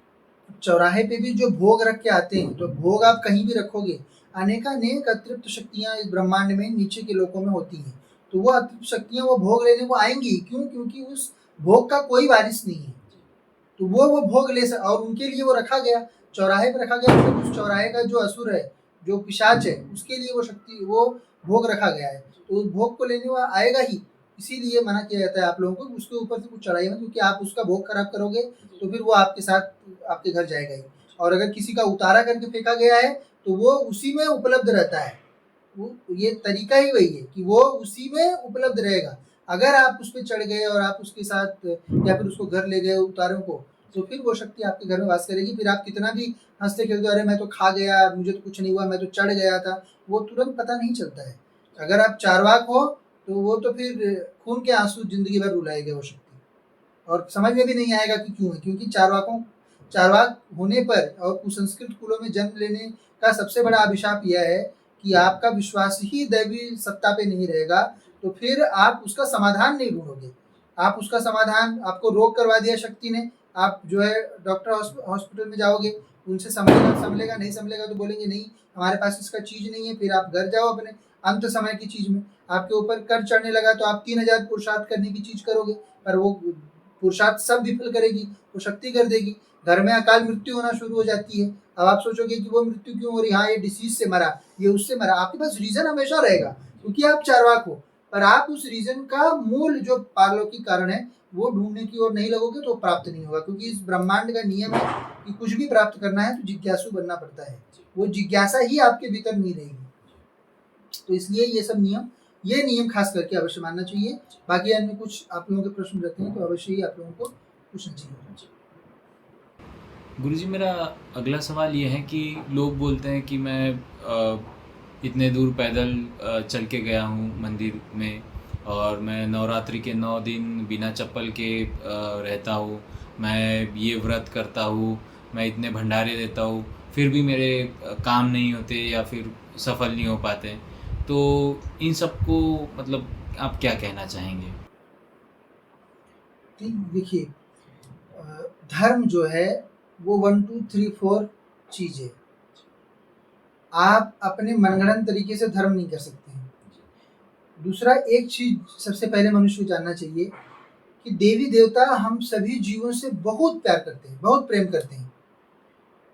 अब आप समझिए कि देवी देवताओं का प्रेम इतना होता है कि बलि के एक बार कहने मात्र से स्वयं भगवान वैकुंठपति जो है वो पाताल चले जाते हैं और उसके द्वारपाल बन जाते हैं। इतना प्रेम हमारे देवी देवता हमसे करते हैं। तो देवी देवता ये कभी नहीं चाहते कि हम शरीर पर प्रताड़ना मोल लें। अब आप देखोगे जो हमारे ज्योतिर्लिंग हैं, जो हमारे शक्तिपीठ हैं, वहाँ तक भी जाने आने के लिए 3000 तरह की व्यवस्थाएं कर दी गई हैं। तो क्या वो व्यवस्थाएं किसी और ने कराई? वो हमारे देवी देवताओं ने कराई है। क्यों? क्योंकि ताकि हमको शरीर पर कम से कम कष्ट हो इन सब चीज़ों को करने में। तो मूल जो धर्म है उसके अतिरिक्त यदि आप कुछ भी चीज़ करते हो वो आप अपनी इच्छा से कर रहे हो, उसका धर्म से कोई लेन देन नहीं है। अब अगर आपको पैदल चलने से, कहीं पे चढ़ाई करने से आपको उसका अपने स्वास्थ्य का कोई लाभ हो रहा है, तो उसके अतिरिक्त कोई आध्यात्मिक लाभ उस चीज़ का नहीं होता है। आप व्रत कर रहे हो, व्रत का आपको स्वास्थ्य में हो रहा है कि आपका बॉडी डिटॉक्सिफाई हो रहा है, तो उतना ही उसका लाभ है। उस व्रत का कोई पारलौकिक महत्व नहीं है। उससे कोई भी देवता नहीं चाहते कि आप व्रत करो, कोई भी देवता नहीं। देवी देवता आपसे क्या चाहते हैं? देवी देवता आपसे चाहते हैं, सबसे पहली बात, आप एक अच्छे मनुष्य बनो। अगर आप मनुष्य योनि में हो, एक अच्छे मनुष्य बनो।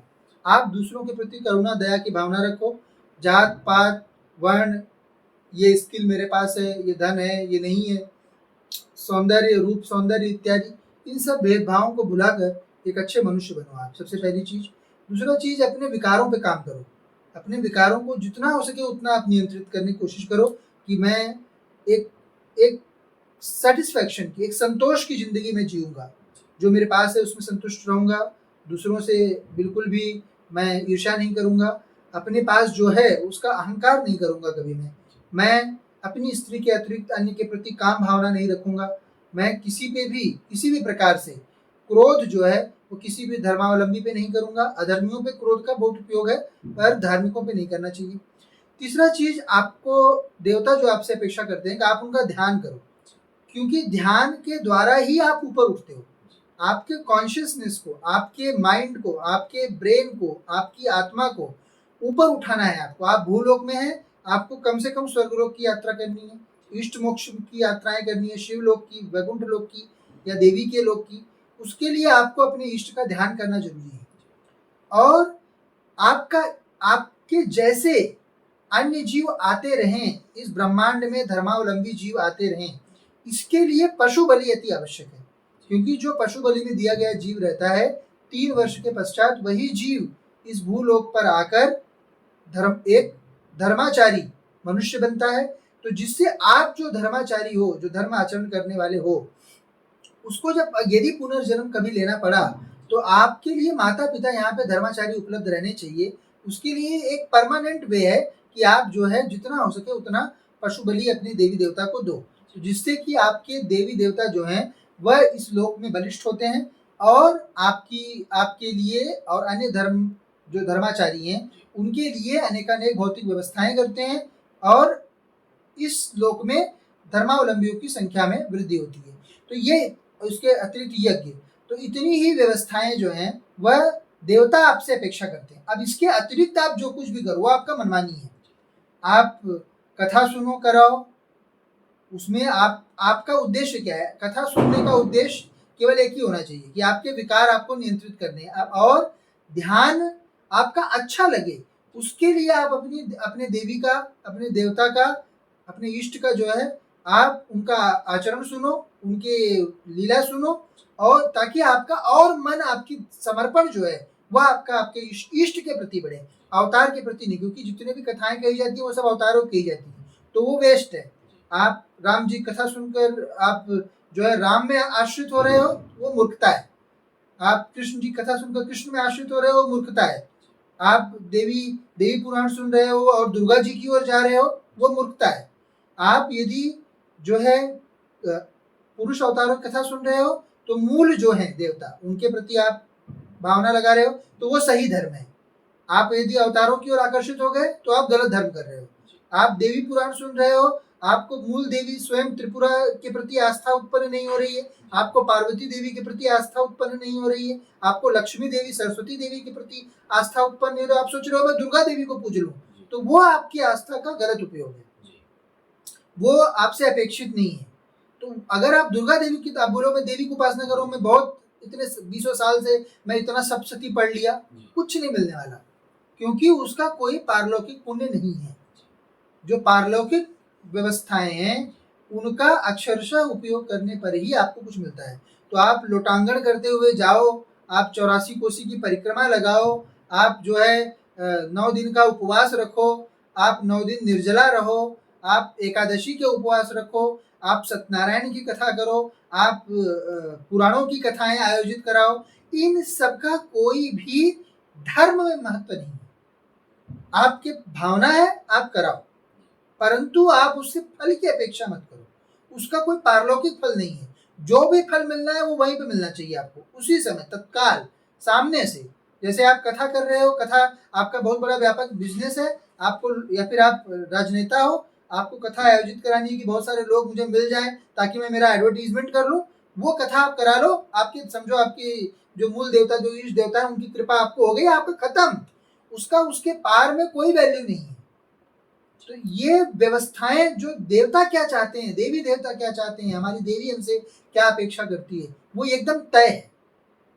तो हमें वही करना है और उतना ही करना है, और अधिक मात्रा में, अधिक से अधिक मात्रा में करना है कि ज्यादातर क्या करते हैं कि आप जो कर रहे हो वो करने की जो बात है, फल की जाने दीजिए, फल तो पूरा वितरित करना चाहिए कि मुझे इतना सुंदर फल आया है, देवी देवताओं की सेवा से मुझे इतना सुंदर फल आया है, ये बहुत बात की बात है। परंतु जो आप कर रहे हो, जो एफर्ट्स डाल रहे हो, उसका आप प्रचार ना करो। वो जब आप प्रचार करते हो, मैं तो इतना यहाँ तक गया, इसका मतलब आप एक कहीं ना कहीं अपना अहंकार छलका रहे हो कि मैं तो 9 दिन तक मैंने किया, मैं तो निर्जला रही हूँ, या मैंने तो बिना मैं चप्पल से चलता हूँ, इतना मतलब कर क्या रहे हैं फिर आप? अगर आपके विकारों में कोई भी अगर कमी नहीं हो रही है, आपके कोई भी व्रत से, फिर वो व्रत किस काम का? वो तो शून्य हो गया, आपका सारा एफर्ट शून्य हो गया, क्योंकि आपको कहीं ना कहीं ये लग रहा है कि हाँ मैं तो बहुत, मैंने तो गाड़ दी, मैंने तो बहुत कर दिया है। आप इधर उधर बता रहे हो, मैंने इतना दान दिया पता है, या फिर मैंने इतना एक मंदिर बनवा दिया, ये सब आपको एफर्ट्स जो है उसको गिनाना नहीं रहता है। एफर्ट्स है, हम क्या है, हमारी क्या औकात है, हमारे देवी देवताओं के सामने हम कुछ भी कर ले उससे क्या मतलब है? वो कम ही है, जितना कर रहे हैं उतना कम ही है। तो इसीलिए उसका दम्भ नहीं कसना चाहिए, उसका अहंकार नहीं, उसका प्रचार नहीं करना चाहिए कि मैंने, हाँ मैं इतना गया, या मैं घुटनों के बल पे मैं यहाँ तक चढ़ के गया। क्यों बता रहे हो? आपका ईश्वर तो देख रहा है ना, आपने उनके लिए किया, खत्म बात है। परंतु वो बात सामने आती है, अवश्य आती है, क्योंकि आप कहीं ना कहीं वो दिखाने के लिए, उसका प्रचार करने के लिए कर रहे हो। तो वही तो आपकी सारा सब कुछ फेल हो रहा है, फिर आपको कैसे कर्म का फल आएगा? नहीं आएगा ना, क्योंकि देवता बेवकूफ थोड़ा ना होते हैं। वो तो जानते हैं कि हाँ बेटा आप तो कर रहे हो, जो भी कर रहे हो उसका वीडियो बन रहा है, सोशल मीडिया पे डाला जा रहा है, जो भी कर रहे हो उसका फोटो डाला जा रहा है, हर चीज का प्रचार हो रहा है। कितने बार आपने, एक बार आप चल के आए हो, उसको आपने 100 से 1000 बार तो इधर उधर प्रचार किया। तो देवता बेवकूफ नहीं होते, देवता को सब समझ में आता है कि ये सब आपने जो किया वो तो बताने के लिए किया, स्वयं का अहंकार पोषित करने के लिए कि हाँ मैंने तो किया, मैं तो इतना करता हूँ, हर साल मैं इतना उपवास करता हूँ, ये करता हूँ, वो करता हूँ। आपको बताने की आवश्यकता नहीं है।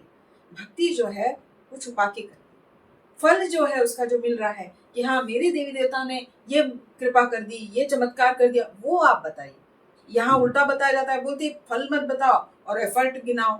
एफर्ट क्यों आप गिना रहे? मैं दुर्गा सप्तशती का रोज पाठ कर रहा हूँ नवरात्रि में, क्यों जरूरत है आपको बताने? आपको इतनी आवश्यकता ही क्या पड़ रही है? आप करिए ना, अगर आपको लग रहा है तो वो सच्ची सेवा तब मानी जाएगी जब आप उसका प्रचार नहीं कर रहे हो और मन से कर रहे हो अंदर से। क्योंकि आपको देखने की या बताने की आवश्यकता नहीं पड़नी चाहिए कि मैं कर रहा हूँ, देख लीजिए मैं कर रहा हूँ। यही तो गलती है। और फिर बोलेंगे कि हाँ मुझे फल नहीं आ रहा। कैसे आएगा फल? क्योंकि आप तो फल ले रहे हो उसका कहीं ना कहीं से इनडायरेक्टली, है ना? मतलब आप तो ये बोल रहे हो कि हाँ मुझे तो अच्छा लगना चाहिए, लोगों ने मेरी वाहवाही करनी चाहिए, हो गया फल फिर आपका। वही आपको चाहिए था, वो आपको मिल गया, बात खत्म हो गई। और दूसरी बात यह भी है उसमें कि जैसे जो बोलते हैं देवी देवता, जैसे हमारी देवी कहती है कि आपको आपके अपने हिसाब से रूल्स नहीं बनाने हैं, रूल्स उन्होंने पहले ही डिसाइड कर लिए हैं। उनका ये रूल है। हमारी देवी कहती बहुत सुंदर बात बोलती है कि आपके करने से, कुछ भी करने से जो देवी देवताओं की सेना का जो नंबर है वो कैसे बढ़ रहा है, वैसे कर्म करने चाहिए। अब आप चल के जा रहे हैं, उससे उनकी सेना में नंबर नहीं बढ़ रहा है। उनकी सेना में नंबर बढ़ रहा है बलि से। जो आप पशु बलि दे रहे हो उसमें वो उनकी सेना बन जाते हैं, तो वो उनका नंबर बढ़ रहा है। दूसरा बढ़ रहा है प्रचार से, और तीसरा बढ़ रहा है आप स्वयं अगर उनके मंडल में जाओगे तब भी उनका मंडल बना। उनके मंडल में जाने के लिए आपको उनकी तरह अपने विकार करने पड़ेंगे, एकदम कम से कम शून्य करने पड़ेंगे कि आपको क्रोध नहीं आना चाहिए। आपको मतलब धार्मिक जो बच्चे हैं उनके प्रति क्रोध नहीं आना चाहिए अनायास का, अहंकार नहीं होना चाहिए अनायास का, और फिर बाकी जो है काम वासना नहीं होनी चाहिए फालतू की। बाकी भी जो चीज है कि मत्सर नहीं होना चाहिए किसी के प्रति, कि आप बिना मतलब फालतू में ईर्ष्या कर रहे हो सकते, जो मिला उसके प्रति आप ईर्ष्या कर रहे हो, आप संतुष्ट नहीं हो अंदर से, तो वो सब आपको करना चाहिए। विकार पे नियंत्रण करना चाहिए, जिसकी वजह से आप स्वयं भी जा सकते हो उनके मंडल। दूसरी बात, दूसरों को आप प्रचार करना चाहिए अपने मूल देवी देवताओं का जो सही मार्ग है। तो उससे क्या होगा, वो लोग भी करेंगे उपासना, तो वो भी उनके मंडल में जाएंगे। और तीसरा है कि आप बलि देके, पशु बलि देके, जो पशु जो वैसे ही नॉन वेजिटेरियन की इसमें जाने ही वाला है, तो उसको अगर वो ना करते हुए अगर उसको अगर बलि देके अगर आप खा रहे हो तो वो ज्यादा सही रहेगा, क्योंकि फिर वो जो पशु है वो भी मंडल में जाएगा। इससे ये जो वृद्धि कर रहे हैं हम लोग देवताओं के मंडल की सेना की, वो ज्यादा इंपॉर्टेंट है। अब वो आपके ना व्रत से आपका वो सेना बढ़ रहा है, उनका जो नंबर है वो नहीं बढ़ रहा है, ना आपके भंडारे से वो बढ़ रहा है, ना आपके किसी क्या बोलते बिना चप्पल से आप चल रहे हैं, उससे नहीं बढ़ रहा है, आप घुटनों के बल पे चढ़ रहे, किसी से कोई फर्क नहीं पड़ रहा है। उल्टा क्या हो रहा है, आपका ही अहंकार पोषित हो रहा है, आप ही अहंकार में बोल रहे जा रहे कि हाँ हमने इतना किया उतना किया, तो उल्टा हो रहा है ना वो चीज, फिर फल कैसे आएगा। आप कर रहे हो कोई और चीज, फल आप चाह रहे हो ऐसा, तो वो नहीं होगा। फल बिल्कुल आता है, परंतु जो उनके रूल्स जो है, जो सेट किए हुए हैं, उन रूल्स पे जब चलेंगे तब कहा जाके वो आपको अवश्य फल आएगा।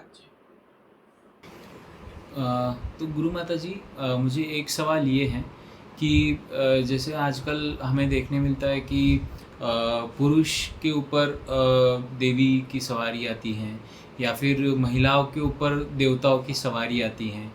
क्या ये संभव है, मतलब स्त्री के ऊपर पुरुष की सवारी आना और पुरुष के ऊपर स्त्री की सवारी आना? ऊर्ध्वलोक की जो है ना शक्ति है, निचलोक की तो कहीं पे कैसे भी आए, वो तो नियम मोड़ने के लिए ही मानी जाती है। परंतु जो ऊर्ध्वलोक की शक्तियां है वो समान लिंग में ही आएगी। जो स्त्री शक्ति रहेगी वो स्त्री पे ही आएगी, जो पुरुष शक्ति रहेगी वो पुरुष पे आएगी। ऐसा जो क्रॉसिंग है वो केवल निष्ठ जो हमारे भूलोक के नीचे के जितने लोग हैं, अधोगत वाले, उनमें होता है। तो अगर जैसे कोई जिन शक्ति है वो बोल सकता है कि हाँ मैं काली हूँ और स्त्री पे आ जाएगा, क्योंकि वो तो नियम क्यों मानेंगे, वो तो असुर है ना, वो क्यों नियम मानेंगे। तो इसीलिए ये जो भी है वो अगर आपको अगर ऐसा दिख रहा है कि पुरुष है और बोल रहा है कि मेरे अंदर कोई देवी है, तो वो समझ जाना है आपको कि ये कोई भी देवी नहीं है, उल्टा कोई चुड़ैल या फिर कोई नीचे की शक्ति है जो रूल्स तोड़ने में एकदम से माहिर है। कोई भी आजकल सबसे ज़्यादा बदनामी तो जो है हमारी काली देवी की ही करते हैं ये लोग, कि मेरे ऊपर काली आ रही, पुरुष लोग नाचने लगते हैं। तो वो सब ज़्यादातर समय, पहली बात, काली से कोई संबंध ही नहीं रहता। भूत प्रेत पिशाच चुड़ैलें डायन ये सब शक्तियाँ इन बच्चों के ऊपर चढ़ जाती हैं और उसके बाद इनको नचाती हैं। और बहुत ज़्यादा रहा तो कालका रहती है, जो कि देवी की पिशाचिनी होती है। काली देवी के मंडल में सबसे लास्ट जो देवी होती है वो पिशाचिनी रहती है, कालका जिसको बोलते हैं। तो वो जो है पुरुषों के ऊपर आती है, पुरुषों के ऊपर आ सकती है, पर वो देवी नहीं है। वो उनका वो सेवा करने वाली चीज नहीं है। कालका जो देवी होती है वो सेवा करने वाली देवी नहीं है। जो मूल काली देवी है, जो महाकाली है, इन दोनों की सेवा होती है। जो मूल काली महाकाली हैं वो काली घाट कलकत्ता में जो हैं वही मूल हैं, और उनकी अतिरिक्त बाकी अन्य जितने मंदिर बसाए गए हैं, जो भी वहाँ पे कलकत्ता में ही दूसरा मंदिर है, तो ये सारे मंदिर जो हैं वो इस पृथ्वी के नीचे का जो देवी का लोक है उस लोक की शक्तियों से चलता है। तो वो लोग पूजा करने के योग्य भूलोक पर नहीं होते हैं। अभी जैसे कोई चुड़ैल आ गई, वो थोड़ी ना बोलेगी कि मैं चुड़ैल हूँ, या कोई जिन्न आ गया, पीर आ गया, वो थोड़ी ना बोलेगा नहीं मैं ये हूँ। कोई हिंदू के घर में वो थोड़ा ना अपना राज खुलेगा, तो आप फिर भोग ही वो नहीं दोगे उसको। हाँ, फिर आप तो भगाने के लिए करोगे ना। वो ये चाहेगा कि नहीं मुझे तो यहाँ पे रहना है, मेरी तो पूजा होनी चाहिए, मुझे तो भोग लगना चाहिए।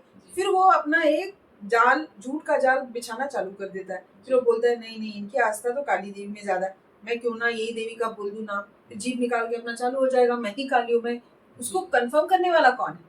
जब तक कोई जानकार के पास आप नहीं जाते हो, जो तांत्रिक है उसके पास शक्ति है उसके ऊपर की, जब तक वो राज नहीं खोलेगा तब तक वो ऐसे ही मुड़ घुमाते रहेंगे सबके पास। फिर जब उनका जो भेद खुल जाता है और फिर वो पकड़ी जाती है, तो ऐसा ऐसा होता है। तो इसीलिए जो जेंडर का इधर उधर जो होता है वो ज्यादातर क्या सभी, और वो सब नीचे के लोग की शक्तियाँ करती है।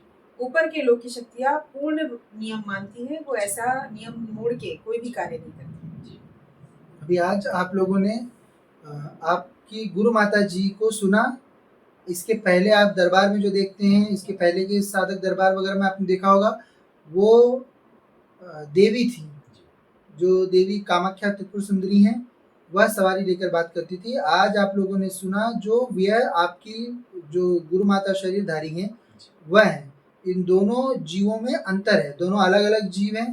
तो इसीलिए आप बात करने के लहजे में, आप आवाज़ में, आप उत्तर देने के तरीके में और हर चीज़ में आप डिफरेंस अपने आप ही जान सकते हो। तो ये अंतर रहता है।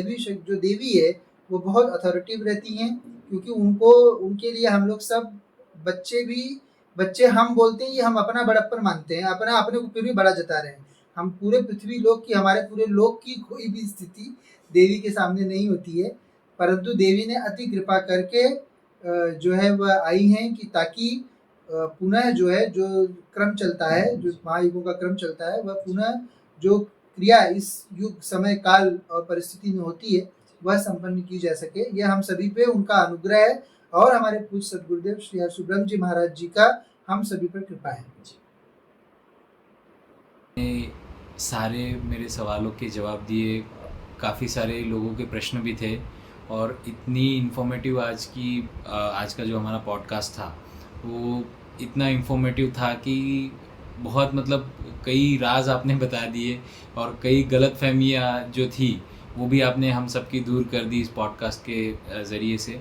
तो मैं सबसे पहले तो आप दोनों का बहुत बहुत दिल से धन्यवाद देना चाहता हूँ कि आपने सारे सवालों के जवाब दिए और आपका जो कीमती समय है वो आपने मुझे दिया, उसके लिए भी मैं आपसे बहुत बहुत आभारी हूँ।